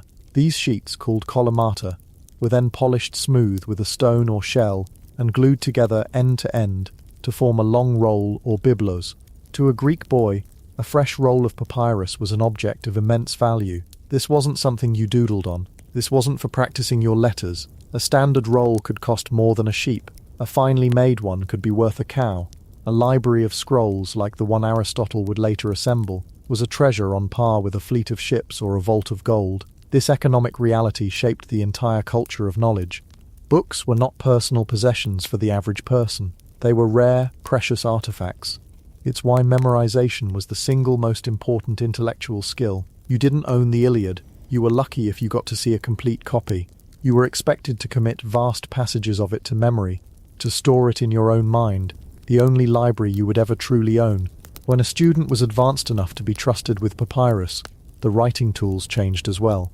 He would trade his bronze stylus for a kalamos, a pen made from a dried reed, its tip carefully sharpened and split to hold a tiny reservoir of ink. And the ink itself, melon, was something he might have to mix himself.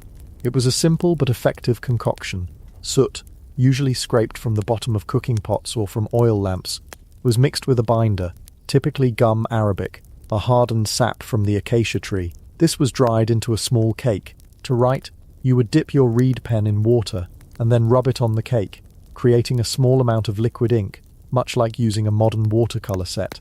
Writing on papyrus was an entirely different skill from carving in wax. It required a light, steady hand. The surface was fibrous, and if you pressed too hard, the pen could catch and tear the delicate material. There were no lines. The scribe would write in neat, narrow columns called selides, leaving margins between them. He would unroll the scroll from the left, write in a column, and then roll up the finished section with his left hand as he unrolled a fresh section with his right. It was a constant, delicate balancing act. A finished scroll was a long series of these columns of text, a panorama of words.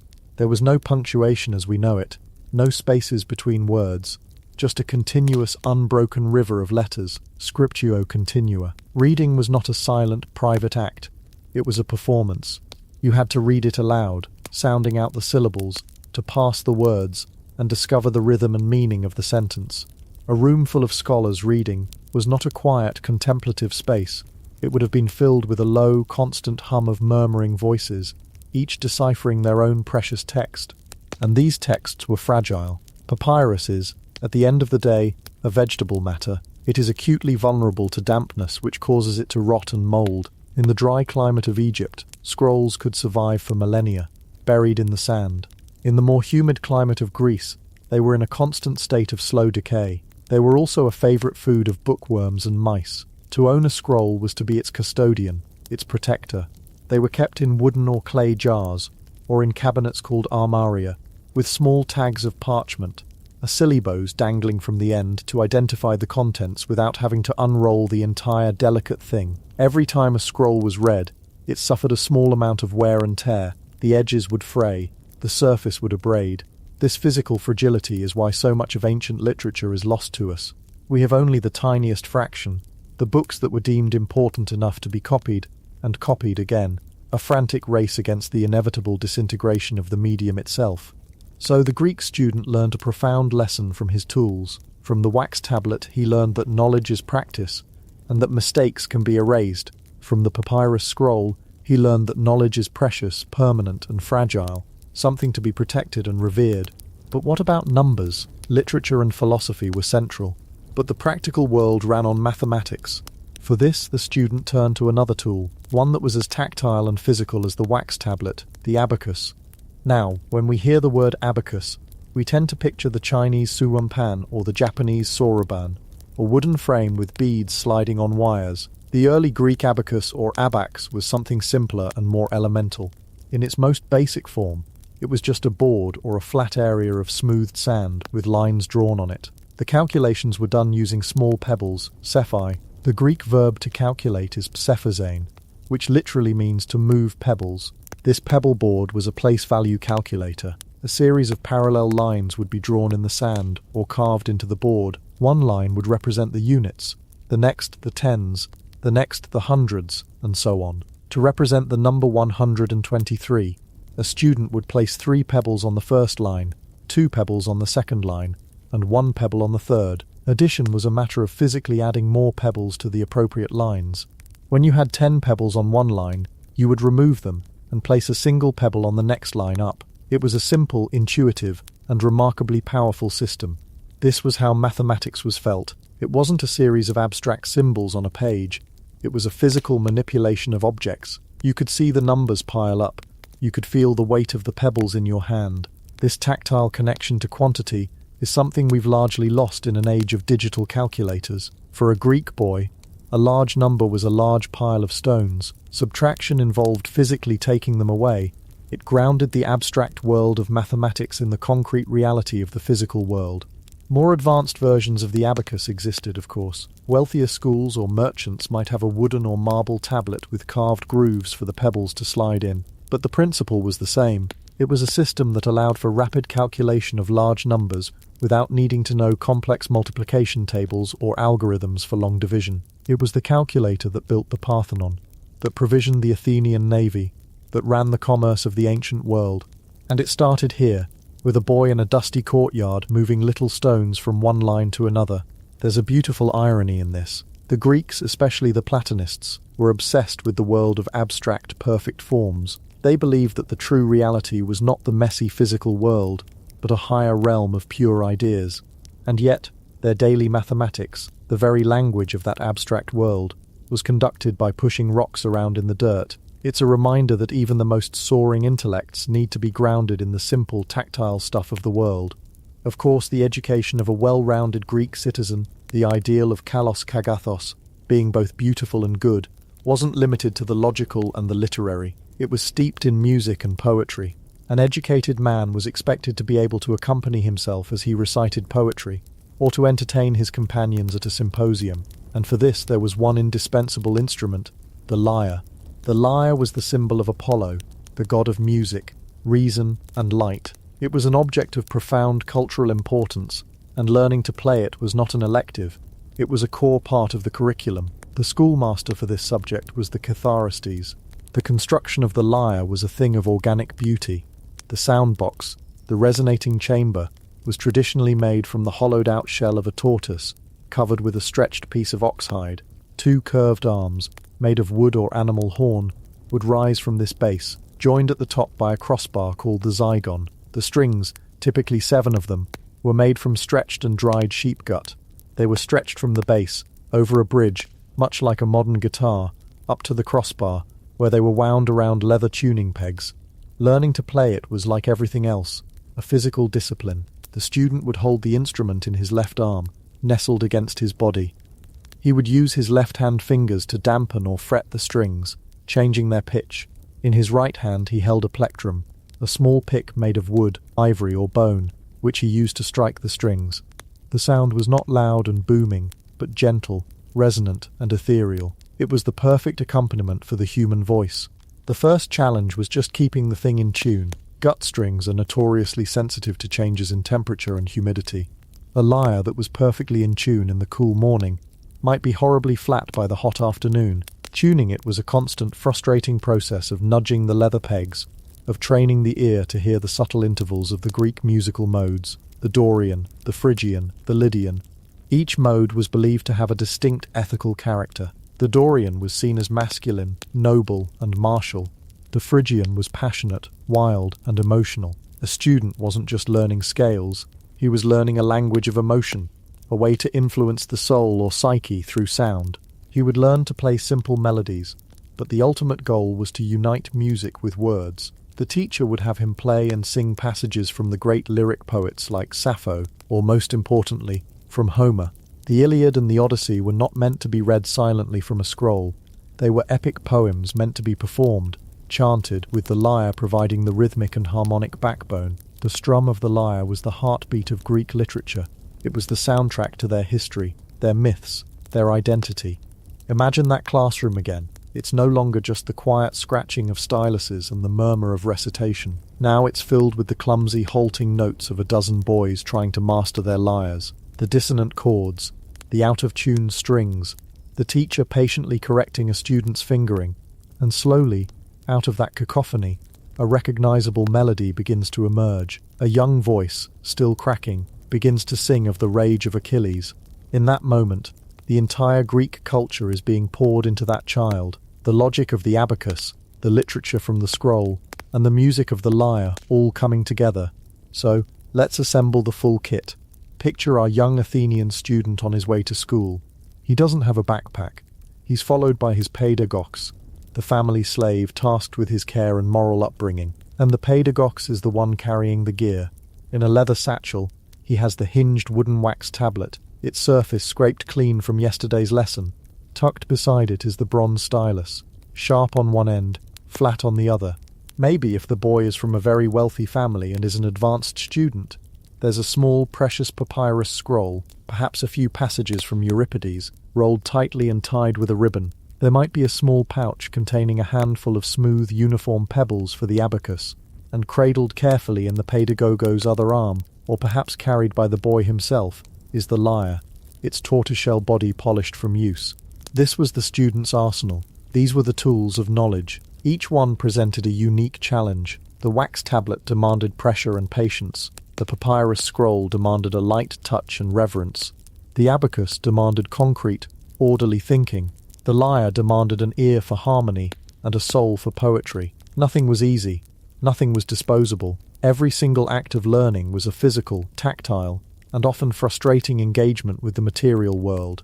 We live in an age of effortless information. We tap on glass screens and knowledge appears instantly, weightlessly. We can type thousands of words, delete them with a flicker of a finger, and print endless perfect copies. There is a kind of magic in that, but also a kind of detachment. The Greek student knew none of that. For him, knowledge had weight. It had texture. It had a smell. It had a sound. To write was to carve. To calculate was to move stones. To read was to unroll a fragile treasure. To learn was a full-body, multi-sensory experience. The ideas that these students would go on to develop the philosophy of Plato, the science of Aristotle, the histories of Thucydides, would shake the world and shape the future for millennia. But they all began here, in these humble settings, with these simple, difficult tools. They were forged not just in the brilliance of the mind, but in the frustrating, beautiful, physical struggle to give those brilliant thoughts a home in the material world. The scratch of a stylus on a layer of beeswax was the first whisper of Western civilization. Chapter 6. The Excluded. Education for Girls, the Poor and the Enslaved. The scratch of a stylus on a layer of beeswax was the first whisper of Western civilization. It's a beautiful thought, isn't it? The idea that all the grand ideas that would echo through the centuries began as this quiet, humble sound. But in any great hall, a whisper can only be heard by those who are allowed to stand close to the speaker. For so many in ancient Greece, that whisper was utterly inaudible. It was drowned out by the rhythmic clatter of a loom, the ring of a blacksmith's hammer, or the deafening, soul-crushing silence of a silver mine. For every young boy sitting in the shade of an olive tree, wrestling with the meter of Homer, there were countless others for whom education was a concept as distant and alien as the gods on Olympus. Their lives were the unseen foundation upon which that grand schoolhouse was built. And so tonight, we're going to step away from the sun-drenched courtyards and the academies. We're going to walk into the spaces that history often forgets, to listen for the stories of those who were left outside the classroom door. Let's begin in the place that was. For half the free population, both their entire world and their only school, the oikos, the household. For an Athenian girl, this was her universe. It wasn't just a house. It was a complex economic unit, a fortress of family identity, and her life's sole curriculum. While her brother was off learning about the heroes of Troy, her education was beginning in the Gymnasium, the women's quarters, a space usually at the back of the house, away from the public eye. You could think of it as a permanent, lifelong homeroom. Her primary teacher was her mother, and the core subject, the one that underpinned everything, was the art of weaving. Now, when we think of weaving today, we might picture a gentle hobby, something to do while listening to a podcast. We must politely but firmly set that image aside. In ancient Greece, weaving was not a pastime. It was a foundational pillar of the economy and a woman's primary duty. It was the ancient equivalent of being the family's personal in-house garment factory. Every tunic, every cloak, every blanket, every sail for the city's fleet began as thread on a loom, and that loom was almost always worked by female hands. So a young girl's education began with the raw materials. She'd learn to card wool, a tedious process of combing the tangled, greasy fibers with prickly brushes until they were smooth and aligned. Imagine the smell, that lanolin, earthy scent of the sheep clinging to everything. Imagine the feel of it, the tiny burrs and bits of dirt she had to pick out, her small hands getting coated in the natural oils of the fleece. This was lesson 1, turning chaos into order. From there, she would learn to spin it into thread using a drop spindle, a simple tool, little more than a stick with a weight. But using it was a profound skill. She had to learn to draw out the fibers to the perfect thickness, not too thin that it would break, not too thick that it would be clumsy, all while twisting the spindle to give the thread its strength. It's a hypnotic, repetitive motion, one that would occupy countless hours of her life. Her mother and the other women of the household would sit, spinning, their hands moving with an automatic grace born of endless practice. This wasn't a quiet, contemplative activity. The women's quarters would have been filled with chatter, with stories, with songs sung to the rhythm of the work. This was her social studies class. Here she learned the family histories, the gossip of the polis, the myths of the gods and goddesses, especially Athena, the patron of weaving herself. The stories were woven into the thread as much as the wool was. And then came the loom itself, a large, upright wooden frame that dominated the room. This was the final exam, and it was a lifelong one.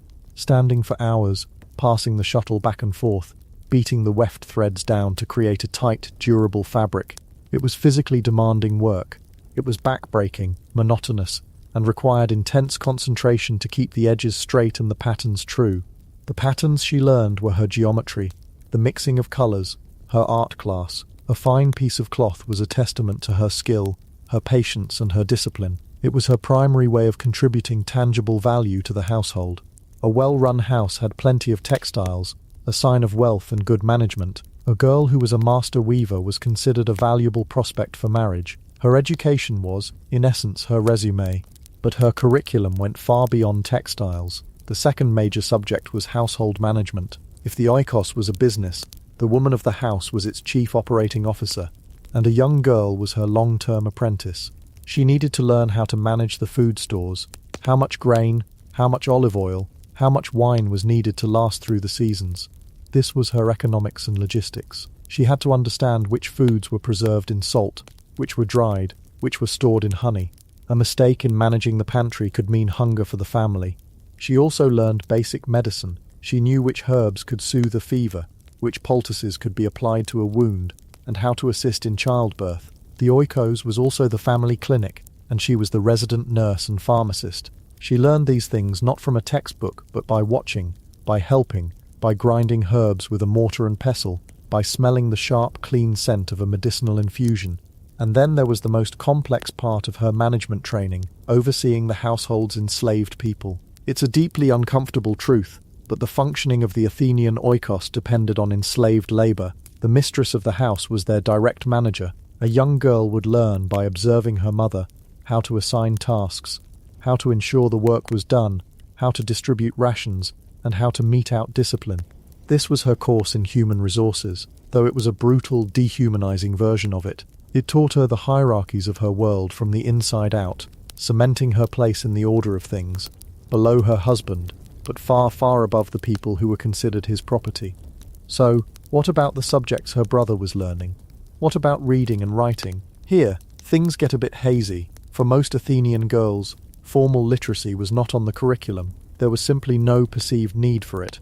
Her sphere of influence was the house, and the skills required to run it were overwhelmingly practical and oral. She didn't need to read Pericles' funeral oration.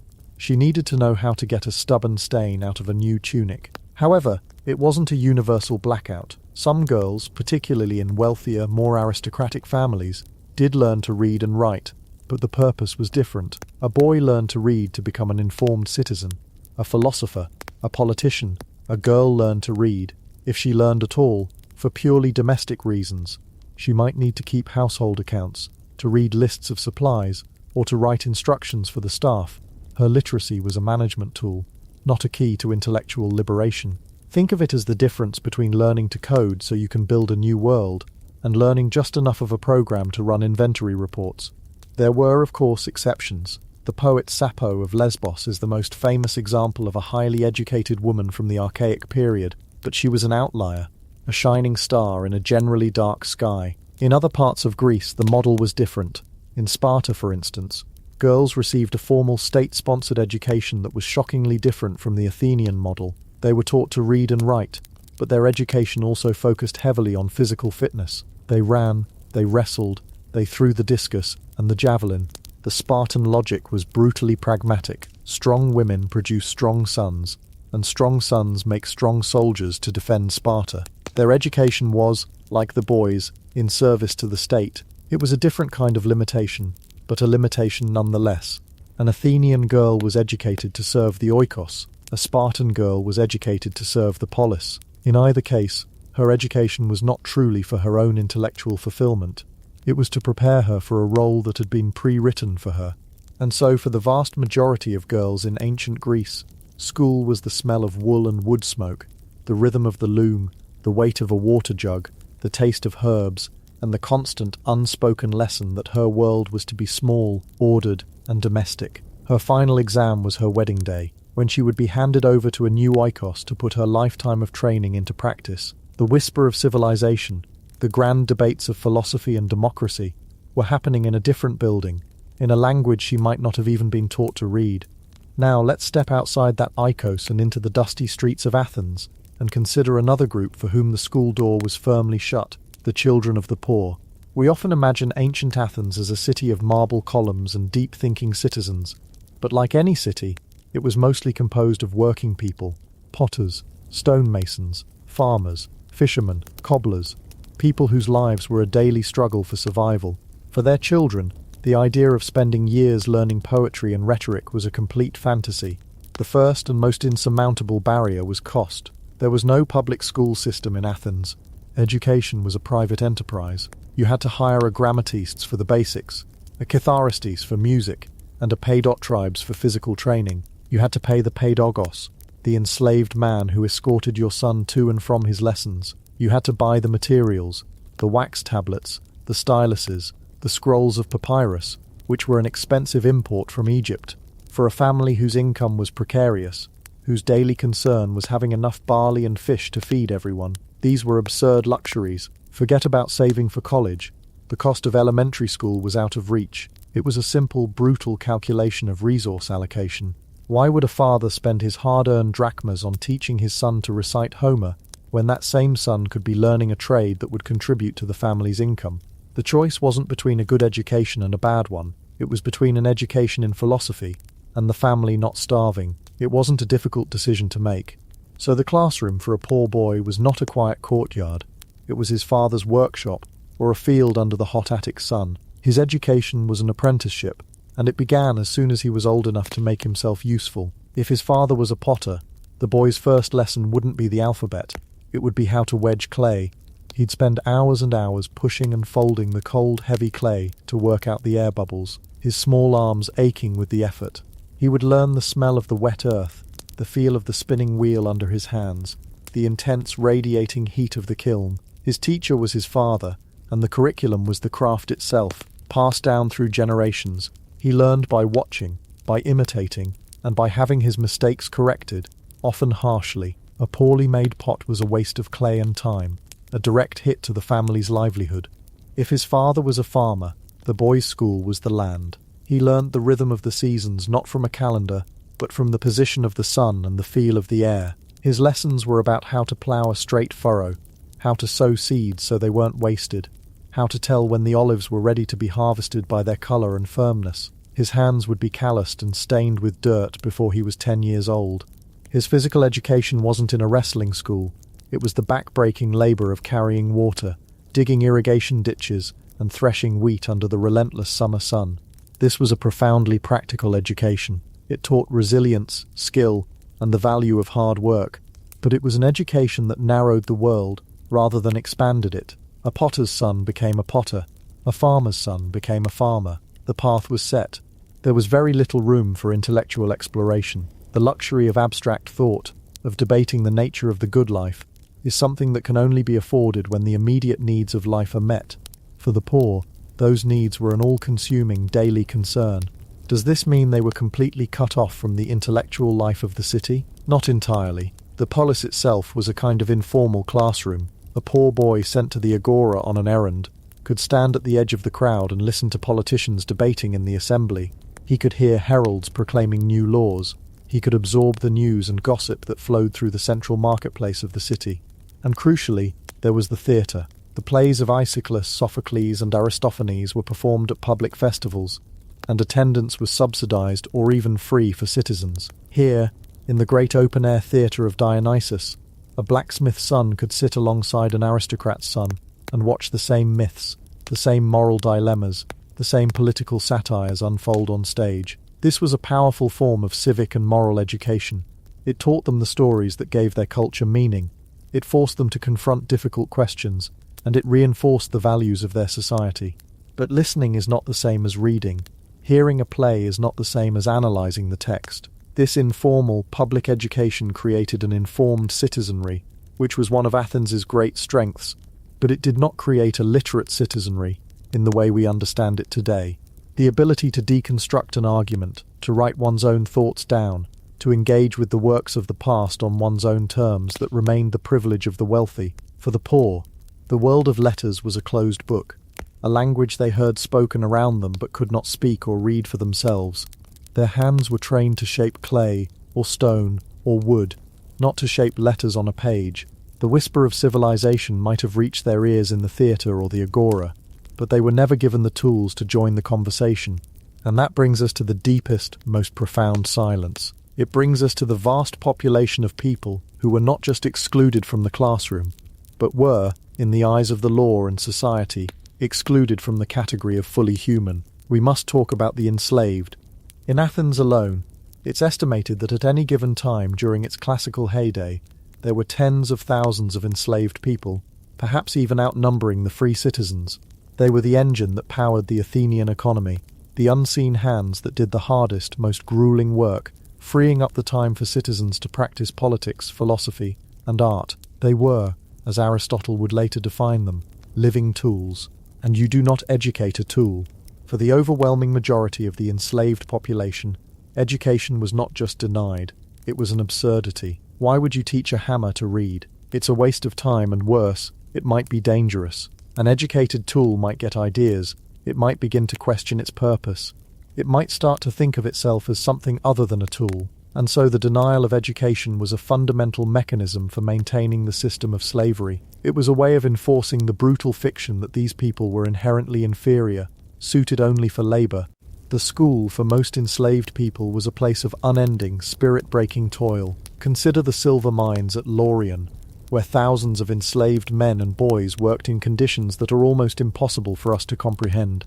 They spent their days deep underground in narrow, suffocating tunnels, chipping away at rock with picks and hammers. The air was thick with dust that would slowly solidify in their lungs. The only light was the weak flicker of an oil lamp. They worked in chains, slept in squalor, and died in darkness, often after only a few years. What whisper of civilization could possibly reach them in that hellish place? Their life was a constant, desperate struggle for the next breath. Education was not a missing luxury. It was a concept from another planet. For enslaved women in the household, the situation was different, but the denial of selfhood was the same. Their education consisted of learning the specific routines of the house they served. They learned to grind grain, to bake bread, to cook, to clean, to fetch water from the public fountain, a heavy daily chore. They were subject to the commands of everyone in the family, including the children they helped to raise, and they were subject to the constant threat and reality of physical and sexual violence. Their bodies were not their own, their time was not their own, their minds were not their own. They were there to serve, to obey, to be invisible. Any form of intellectual development was a threat to that invisibility. However, as with everything in history, the reality was complex. The category of enslaved covered a wide range of roles and experiences, and in a few specific cases, an enslaved person would receive an education. But it's crucial to understand that this was never for their own benefit. It was always, without exception, for the benefit of their owner. They were being upgraded as a tool to perform a more specialized and valuable function. The most striking example of this is the Paideia. We've already met him. He was the enslaved man tasked with escorting a wealthy boy to school, carrying his things, and supervising his behavior. But often, the Paideia was more than just a chaperone. Many of them were prisoners of war, captured from cities in Ionia or elsewhere in the Greek world, men who might have been educated gentlemen in their previous lives. They were literate, they knew their Homer, they might speak other languages, and so ironically, this enslaved man was often his young charge's first and most constant teacher. He would help the boy practice his letters, drill him on his lines of poetry, and correct his grammar. Imagine the profound, tragic absurdity of that position, to be a man of learning, whose entire purpose is now to facilitate the education of a child who holds power over you, to be a vessel of knowledge, but to have no freedom, to teach the great literature of freedom, of heroes and gods, while wearing the collar of a slave. The Paideia existed in a strange twilight world, more educated than many free citizens, but with none of their rights. His mind was a valuable commodity, but it was a commodity that belonged to someone else. Other enslaved people might be trained in specific skilled trades. An owner who ran a large shipping business might have an enslaved man trained as a scribe or a clerk. This man would be taught to read, write, and do complex arithmetic. He would manage ledgers, track cargo, and write correspondence. His skills would make him incredibly valuable to his owner, a key part of the business's success. He might even enjoy a degree of trust and responsibility, far beyond that of a field hand or a miner. But he was still property. His education was a professional certification, not a path to personhood. It was a gilded cage. He was a highly sophisticated tool, but a tool nonetheless. Similarly, some were trained for entertainment.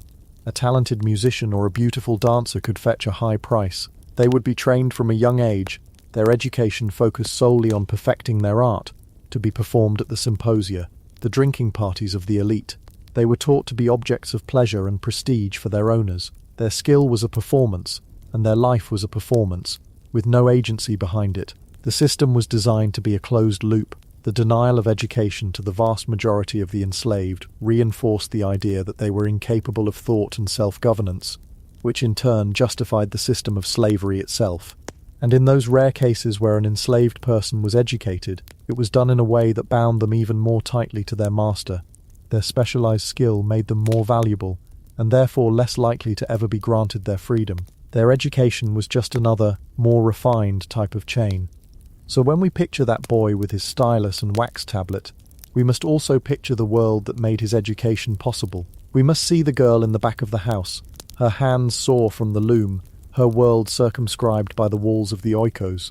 We must see the apprentice in the workshop, his future already forged in the fire of his father's trade. And we must see the enslaved miner in the darkness, the enslaved clerk with his ledger, and the enslaved Paideia walking behind his young master, a silent shadow full of knowledge that could never set him free. The scratch of the stylus was indeed the whisper of Western civilization, but it was a whisper that took place in a room where the doors were locked and the windows were shuttered.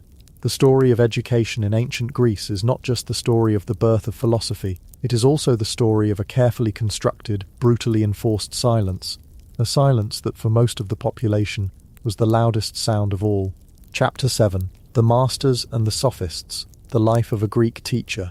But what of the whisperers themselves? What of the men holding the stylus, guiding the small, uncertain hands? What of the voices that filled that shuttered room? The story of education is always a two-sided coin. On one side you have the student, and on the other you have the teacher.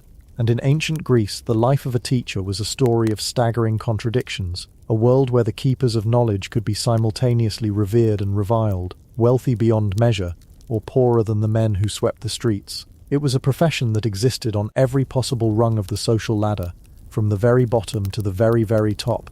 Let's start at the bottom. Let's start in the dirt.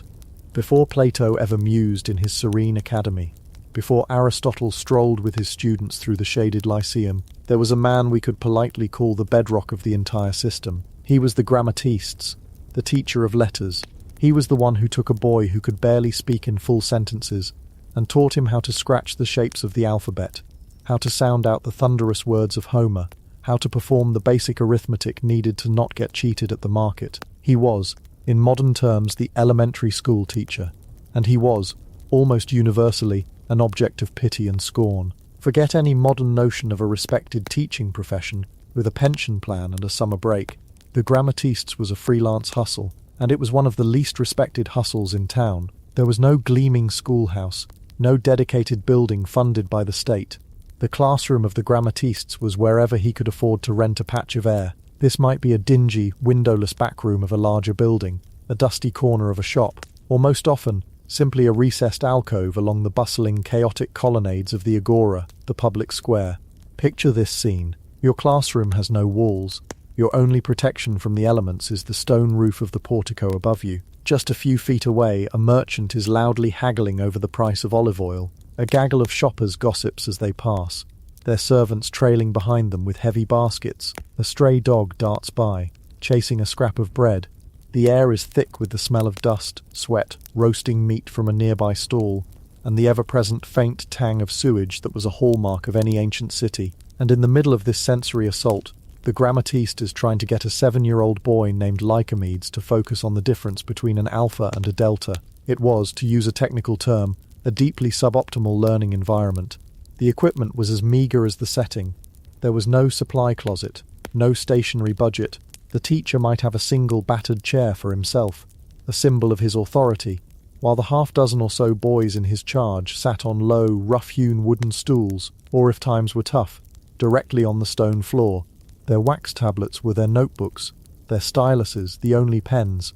There were no textbooks, no handy primers. The teacher's only resources were his own memory, and perhaps a single precious hand-copied scroll of Homer's Iliad, rolled and unrolled so many times its edges were frayed, and the ink was fading in places. This scroll was likely his most valuable possession, the proof of his trade, the ancient equivalent of a teaching certificate, and the entire curriculum rolled into one. And the pay was abysmal. It was often paid on a monthly basis, directly by the fathers of the students, and it was notoriously unreliable. If a family fell on hard times, the teacher's fee was the first expense to be cut. There was no collections agency, no way to enforce the contract. The teacher simply had one less student and less food on his table that month. The amount was minuscule, barely enough for subsistence. He was often depicted in Greek comedies as a stock character, gaunt, perpetually hungry, dressed in a tunic that was little more than rags, always complaining about his lot in life. He was a joke, and isn't that a staggering irony? The man tasked with transmitting the very foundation of Greek culture, the epic poems that defined their identity, was seen as little more than a necessary and slightly pathetic tradesman, on par with a cobbler or a potter, but with even less job security. He was selling a skill, literacy, but it was a skill so fundamental that once acquired, its purveyor was immediately forgotten, his struggle invisible.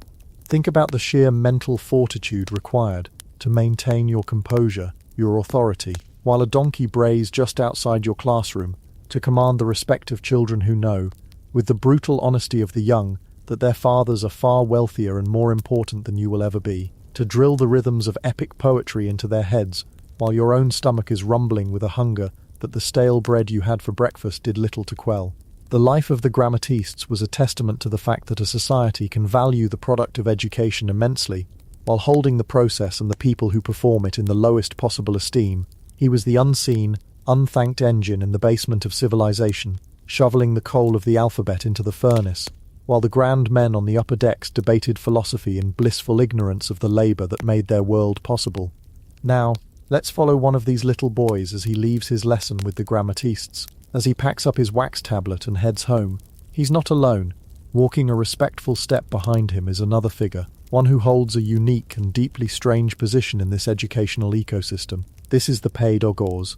We met him briefly in the last chapter, the Silent Shadow, but his role is so much more complex than just being a bodyguard or a tutor. The Paideia was, in almost all cases, a slave, but he was a slave of a very particular kind. He was not chosen for his brawn, to work in the fields or the silver mines. He was chosen for his mind, his reliability, and his character. Often he was a prisoner of war, perhaps a well-educated man from another Greek city-state that had the misfortune of being on the losing side of a conflict. He might have been a doctor, a scholar, or a scribe in his former life, now reduced to the property of the family he served. His job description was all-encompassing.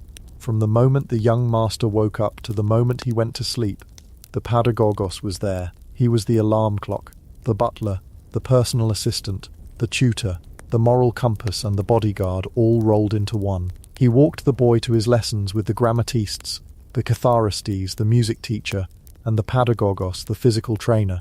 He sat in on these lessons, not to learn himself, but to ensure the boy was paying attention, to reinforce the lessons later, and to report back to the boy's father on his progress. He carried the boy's lyre and his tablets. He corrected his posture, his grammar, his table manners. He was responsible for ensuring the boy grew into a proper Greek citizen, a kalos kagathos, a man who was both beautiful and good, noble in body and in mind.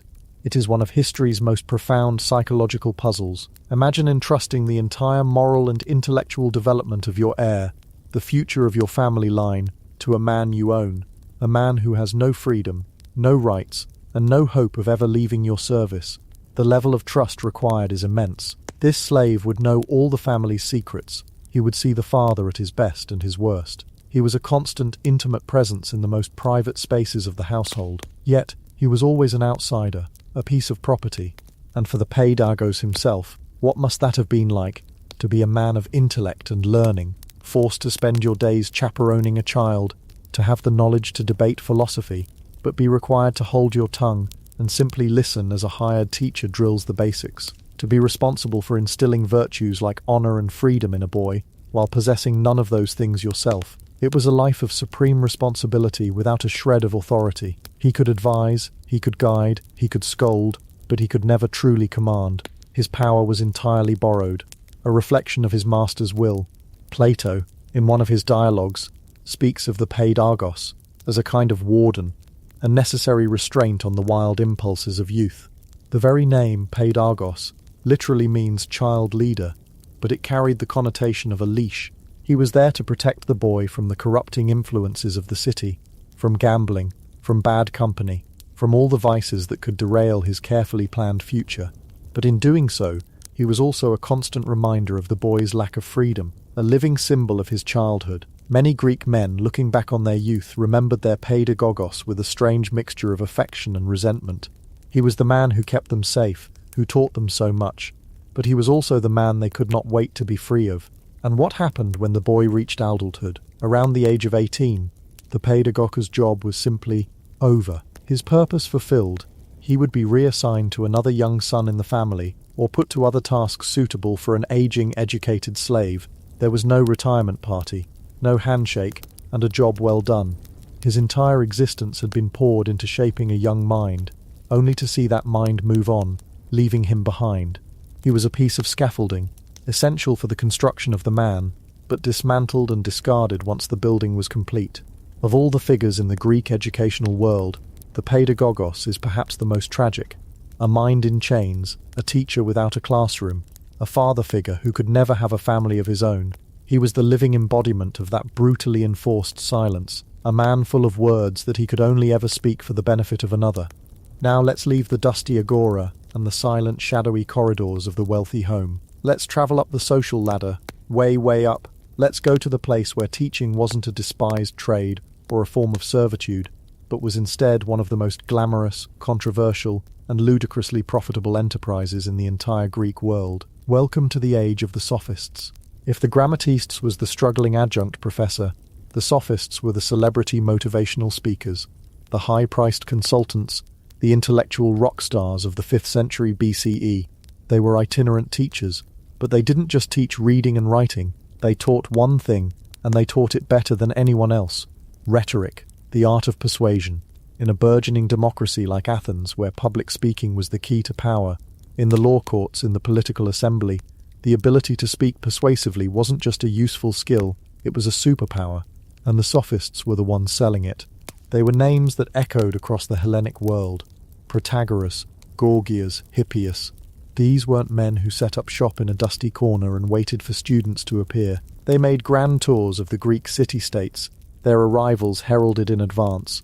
They would give dazzling public demonstrations of their skills, perhaps delivering an impromptu speech on any topic suggested by the audience, or dissecting a poem with a level of intellectual firepower that left the crowd mesmerized. They were masters of marketing and personal branding. They cultivated an aura of brilliance, of possessing a secret knowledge that could unlock the world for any young man with the ambition and the money to learn it. And oh, the money! The fees charged by the top Sophists were astronomical, legendary. A single course of study with a famous Sophist like Protagoras could cost more than a skilled craftsman would earn in a decade. We hear of figures charging 10,000 drachmas, a sum that could have purchased a large estate. This was education as a luxury good, a status symbol. To say your son was studying with Gorgias was the ancient Greek equivalent of saying he got into Harvard, but it was also a way of broadcasting your family's immense wealth. What were they actually teaching for this incredible price? They taught how to construct an argument, how to deconstruct an opponent's argument, how to use emotional appeals, how to deploy wit and logic, how to make the weaker argument appear the stronger. They were, in essence, the world's first advanced debate coaches and public speaking consultants. For the ambitious sons of the Athenian elite, this was the key to the kingdom. A career in politics or law depended entirely on your ability to stand before a jury of hundreds or an assembly of thousands and sway them to your side. The Sophists were selling a clear, practical path to power and influence. It was a trade school for the ruling class. But this is where the controversy begins. To many traditional Greeks, especially philosophers like Plato, the Sophists were a menace. They were seen as intellectual mercenaries, selling knowledge to the highest bidder without any concern for morality or truth. The charge was that they didn't teach their students how to find the truth. They taught them how to win, regardless of the truth. Their famous claim, attributed to Protagoras, that man is the measure of all things, was interpreted as a radical form of moral relativism. It suggested that there was no objective truth, no absolute right or wrong, only what you could persuade people to believe. This was terrifying to a society that grounded its values in tradition, piety, and the idea of an ordered cosmos. The Sophists were seen as corrupters of the youth, teaching them clever tricks to get out of their debts, to undermine their parents' authority, and to question the existence of the gods. In the comedies of Aristophanes, they are mercilessly mocked. In his play The Clouds, he portrays a caricature of a sophist school called the Thinkery, where students learn how to prove that it's perfectly acceptable to beat your own father, all through convoluted, morally bankrupt arguments.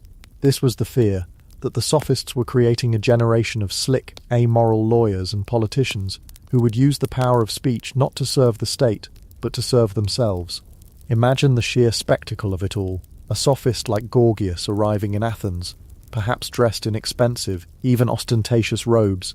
He doesn't hold his classes in a humble alcove. He is invited into the homes of the city's wealthiest citizens. He reclines on a couch at a symposium, a fine wine in his hand, as a rapt audience of Athens' most promising young men hangs on his every word. He is witty, urbane, and dazzlingly intelligent. He can quote vast passages of poetry from memory, then turn around and offer a cutting-edge analysis of political strategy. He represents a new kind of power, not the power of noble birth or inherited wealth, but the power of pure intellect. He was the human embodiment of the idea that knowledge is power, but also that knowledge could be packaged, priced, and sold like any other commodity. This commodification of wisdom was at the heart of the philosophical objection. For thinkers like Socrates and Plato, knowledge wasn't a product to be sold. It was a state of being to be achieved through rigorous, honest self-examination and dialogue. The goal of education wasn't to learn how to win an argument. It was to learn how to live a good life, to understand the nature of justice, virtue, and truth. Socrates famously took no money for his teaching, a fact he used as a moral cudgel against the Sophists. He claimed that he had nothing to sell because he himself knew nothing. His only wisdom was an awareness of his own ignorance, a starting point for a shared journey toward understanding. So you have this incredible schism at the very top of the educational world. On one side, the Sophists, pragmatic, worldly, expensive and promising tangible results. They offered a curriculum for success. On the other side, the philosophers, idealistic, critical, often impoverished, and promising nothing more than a difficult lifelong quest for truth.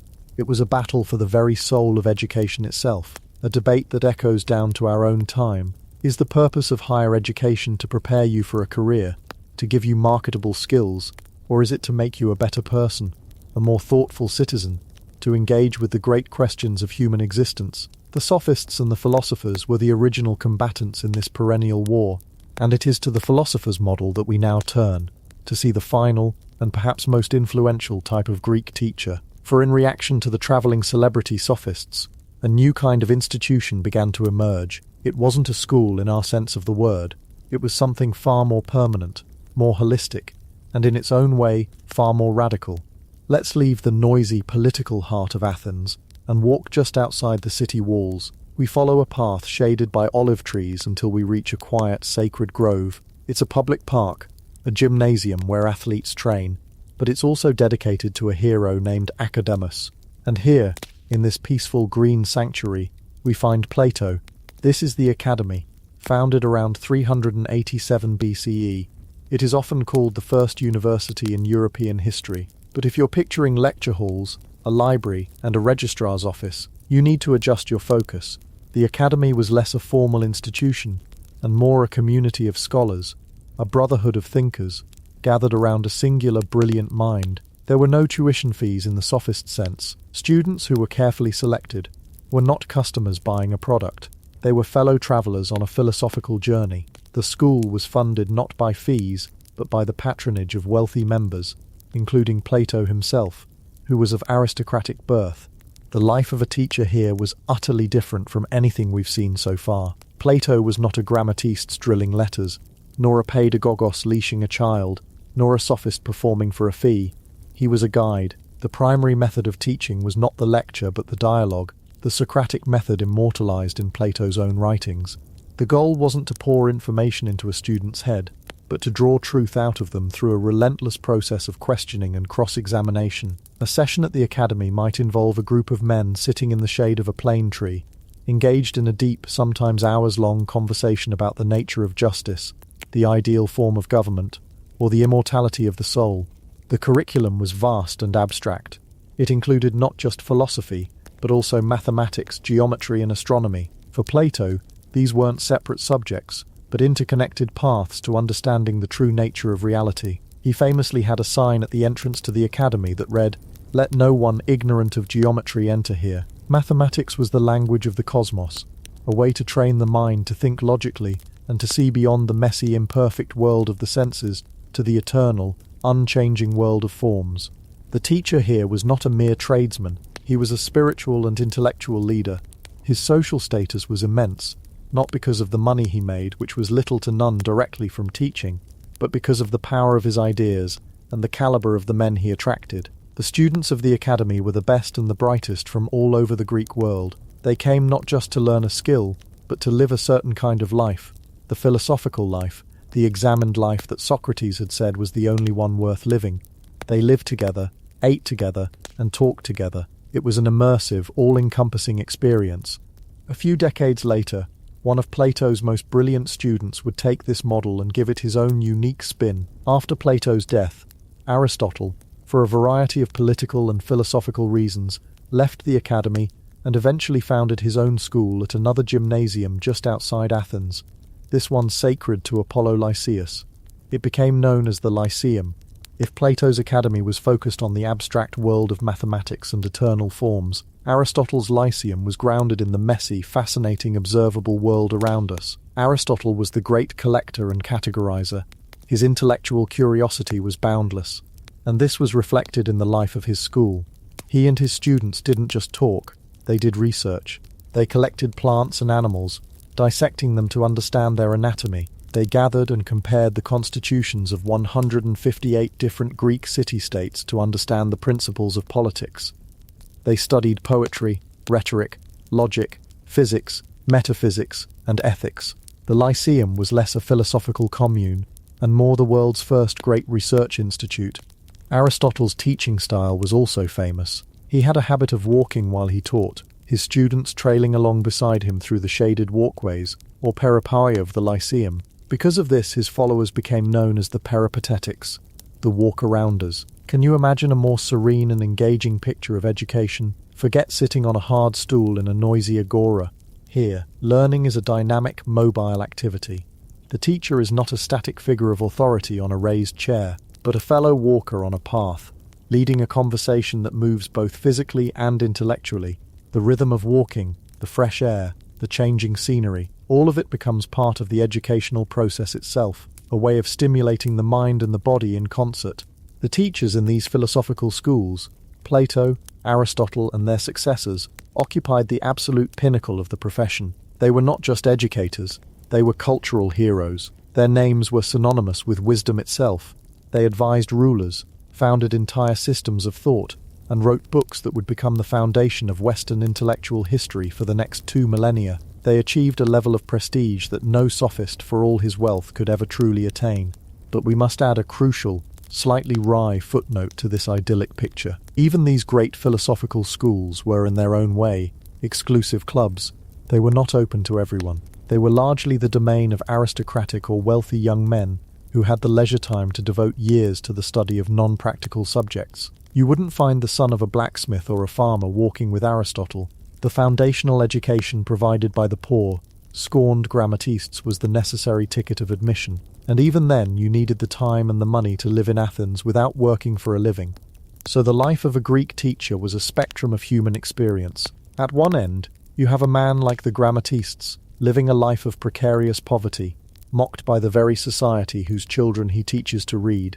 You have the Paidagogos, a man whose mind is free but whose body is owned, a keeper of wisdom who is himself kept as property. In the middle, you have the skilled, practical teachers of music and athletics, the Kitharistes and the Paida tribes, respected tradesmen who, like the grammatists, sold a specific tangible skill. Then you have the dazzling, disruptive force of the Sophists, the entrepreneurs of the intellect, who turned knowledge into a high-end commodity, earning fortunes and courting controversy by teaching the arts of power. And finally, at the far end of the spectrum, you have the philosophers, who rejected the commercialization of knowledge and created communities dedicated to the pursuit of truth for its own sake, becoming beacons of thought whose light still reaches us today. From a dusty corner of the marketplace to a serene, sun-dappled grove, the Greek teacher could be a pauper or a prince, a slave or a sage, but in all his forms he was the conduit through which an entire civilization transmitted its values, its stories, and its very way of thinking to the next generation. He was the voice in the room, the hand guiding the stylus, the whisper that, against all odds, became the enduring conversation of the Western world, and in the vast, often brutal silence of the ancient world, his voice, in all its varied timbres, was one of the most important sounds of all. Chapter 8. Echoes in the Halls, the enduring legacy of Greek education. And like any truly great conversation, it didn't simply end when the original speakers left the room. That whisper, that voice of the Greek teacher, became a sound that travelled. It was overheard by new ears, picked up by new voices who found in its cadence something powerful, something useful. It was a conversation that was about to be translated, not just into a new language, but into a new and profoundly different view of the world. It was about to travel west, to a burgeoning, practical, and altogether more serious power on the Italian peninsula. It was about to meet Rome. Now, if ancient Greece was the brilliant, argumentative, and often flighty university student of the ancient world, endlessly debating the meaning of life over cheap wine, then Rome was its intensely practical older brother who had already graduated, gotten a job in civil engineering, and was more concerned with balancing the budget and making sure the aqueducts ran on time. The initial Roman encounter with Greek culture, and especially its education, was one of deep suspicion. To the old guard of the Roman Republic, men like Cato the Elder, this Greek obsession with rhetoric, with philosophy, with making the weaker argument appear the stronger, was, well, it was soft, it was decadent. It smacked of intellectual games played by people who didn't have roads to build or legions to manage. For the traditional Roman, education was about instilling mos maiorum, the way of the ancestors. It was about creating a man of virtus, a concept encompassing martial courage, discipline, and unwavering loyalty to the state. It was a curriculum taught by example, by the father to the son, on the farm and in the forum. You learned to be a Roman by watching Romans. You learned about duty by doing your duty. The idea of sending your son to sit at the feet of some smooth-talking Greek who would fill his head with questions about the nature of justice, well, it seemed like a recipe for raising a generation that was very good at arguing and very bad at conquering their neighbours. It felt dangerous, a kind of cultural poison that would weaken the very foundations of Roman strength. But you can't build an empire on suspicion alone. As Rome's influence grew, as it swallowed up the Hellenistic world, it found itself in an awkward position. It was the undisputed military and political master of the Mediterranean, but it was also the cultural student of the people it had conquered. They had the legions, but the Greeks had the libraries. They had the organizational genius, but the Greeks had the art, the philosophy, the poetry, and the entire intellectual framework for understanding the world. And as any good engineer knows, if you find a superior technology, you don't dismiss it out of pride, you reverse engineer it and make it your own. The process began subtly, almost invisibly. It arrived in chains. As Rome conquered Greece, countless educated Greeks, teachers, doctors, artists were brought to Rome as slaves, and a wealthy Roman noble, looking for someone to educate his sons, found a remarkable value proposition. Here was a man, a Paideia, who was not only a servant, but also a walking, talking library of Greek culture. These enslaved tutors became a status symbol, the must-have accessory for any patrician household that wanted to be seen as sophisticated. They would take the Roman boys to and from their lessons, supervise their studies, and, most importantly, steep them in the Greek language and its literature, starting with the ever-present Homer. It was a strange and intimate form of cultural transmission, a quiet conquest happening in reverse within the walls of the conqueror's own homes. The master was a Roman, but the voice shaping the mind of the next generation of masters was, more often than not, Greek. Slowly, reluctantly at first, and then with the full force of their organizational zeal, the Romans adopted the Greek educational structure, almost wholesale. They took the blueprint and put a Roman stamp on it. The early school, the ludus, was much like its Greek counterpart, a place for learning the basics of reading, writing, and arithmetic. After that, a boy from a well-to-do family would move on to the school of the Grammaticus, and here the curriculum was unabashedly Greek. The students dissected the works of Homer, Hesiod, and the great tragedians. They learned Greek grammar, Greek history, Greek mythology, but it was all done with a Roman purpose. The goal wasn't just to appreciate the beauty of the poetry, it was to absorb the examples of heroism, of leadership, of civic virtue, and to learn how to express oneself with clarity and force, skills essential for a future senator or general. The capstone of this system was the school of the rhetora. This was where the Greek art of public speaking was honed into the ultimate tool of Roman power. In Greece, rhetoric was often a philosophical pursuit, a way to find truth. For the Romans it was a weapon. It was the skill you used to sway the Senate, to prosecute an enemy, to defend your honor, or to inspire a wavering legion.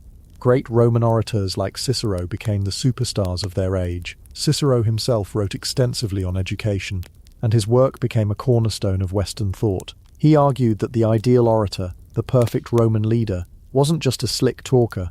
He had to be a man of deep and broad learning, grounded in philosophy, law, and history. He had to be a good man, not just a clever one. And in this Roman adaptation, we see the birth of a new idea, a concept they called humanitas. It's a word that's tricky to translate directly. It's not just humanity in the sense of kindness. It was the Roman answer to the Greek Paideia. It was the quality of being a truly cultivated, civilized human being. Humanitas took the Greek intellectual framework, the logic, the literature, the philosophy, and blended it with Roman values, duty, pragmatism, and public service. The goal was no longer to create the perfect Athenian citizen, the philosopher king contemplating the ideal forms. The goal was to create the perfect Roman administrator, a man who could appreciate a line of Virgil in the morning, compose a legally sound provincial edict in the afternoon, and deliver a stirring speech to his troops before dinner. It was a vision of a well-rounded education, an education that built not just a sharp mind, but a complete character, ready to serve the state. It was, in essence, the first blueprint for what we would one day call a liberal arts education. It was the Greek software, running on Roman hardware, For the purpose of managing a global empire, this Roman synthesis, this idea of humanitas, became the dominant educational model for centuries. It spread with the legions, from the misty shores of Britain to the desert frontiers of Syria. It was the intellectual glue that helped hold the vast, diverse empire together. It ensured that a governor in Gaul, a magistrate in Egypt, and a senator in Rome all shared a common cultural language, a common set of references based on the Greco-Roman classics. They had all read their Cicero, their Virgil, their Homer. They all understood the rules of rhetoric. It was a system that worked, and it worked exceptionally well for a very long time.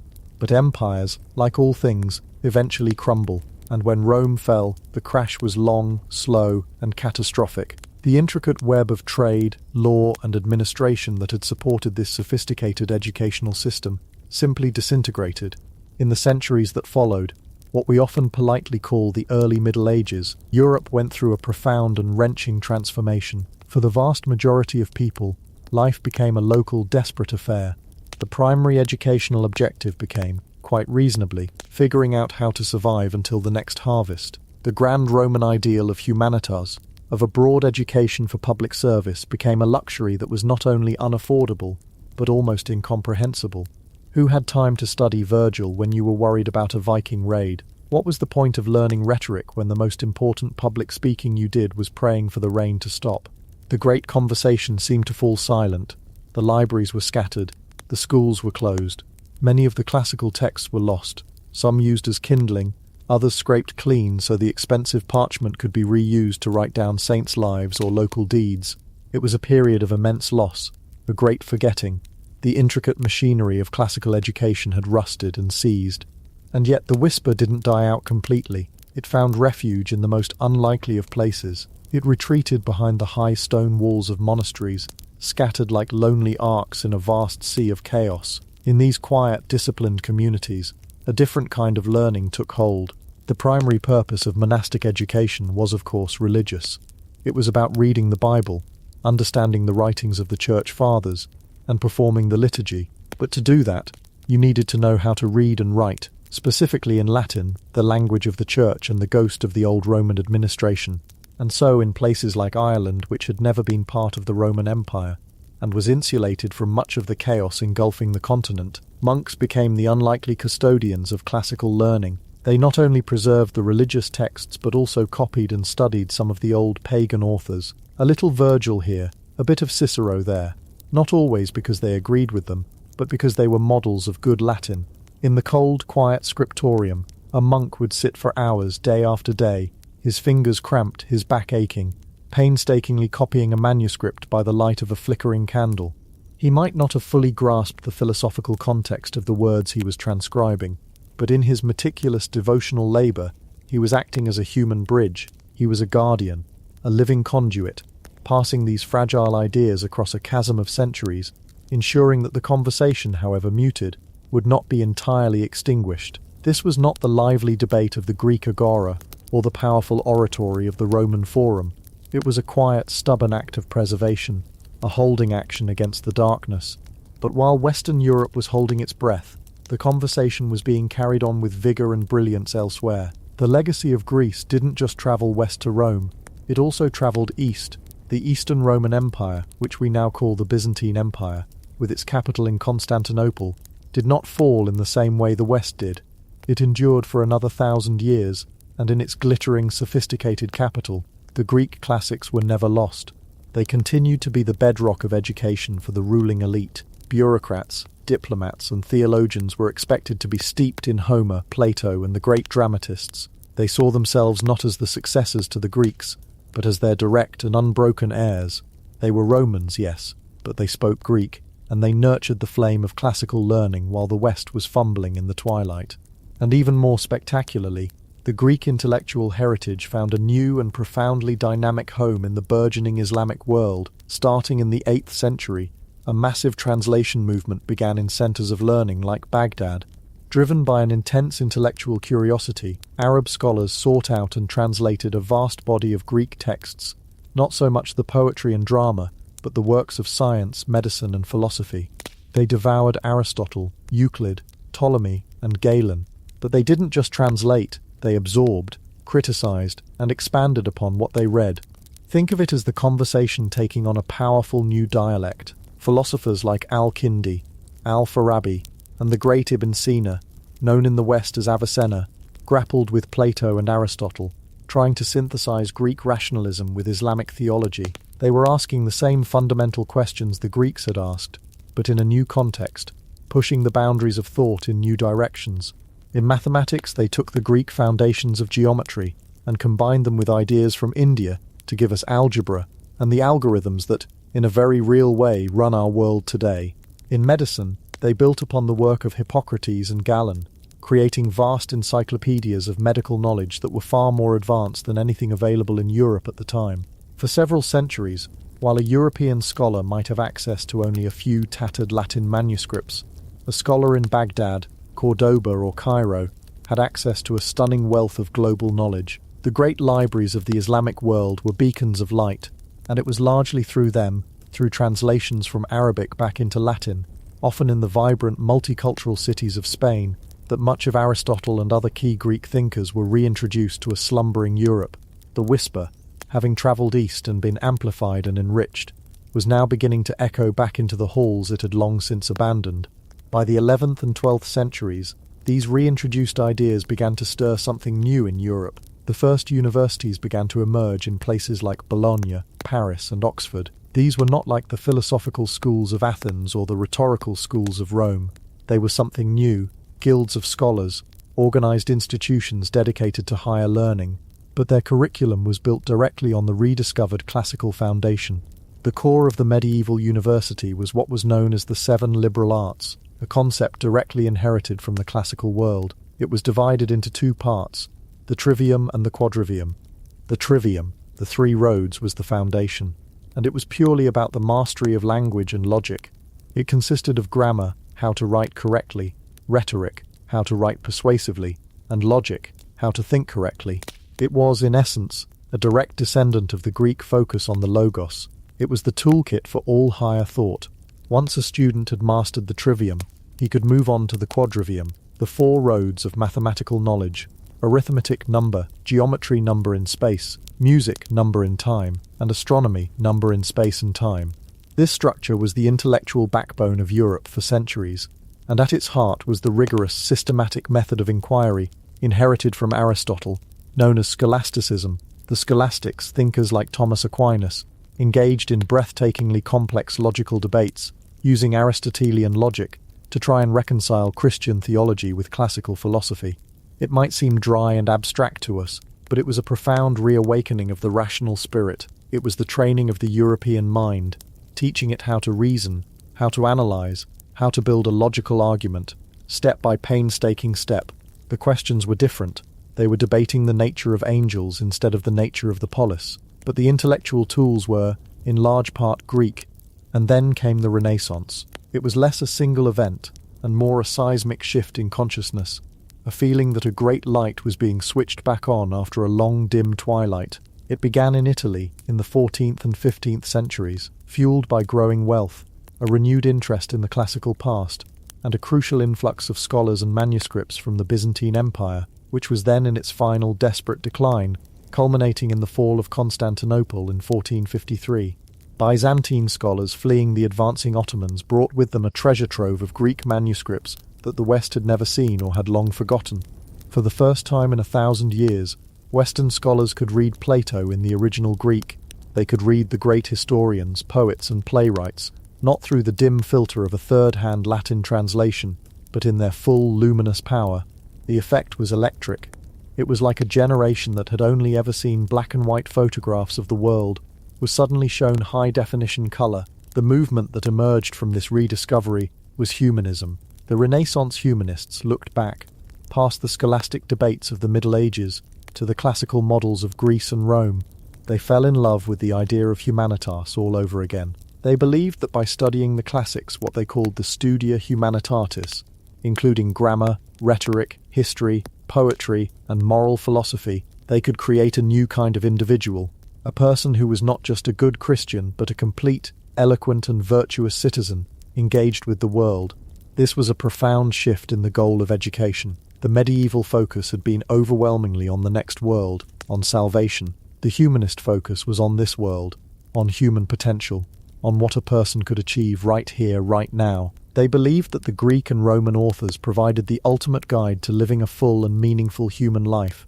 Education was once again about crafting the ideal citizen, about cultivating the whole person. The conversation that had started in Athens about a rat was picked up with renewed passion in the salons of Florence and the courts of Rome. They were reading Cicero and Quintilian again, and their ideas about a broad, character-building education became the model for the schools and universities that would shape the modern world.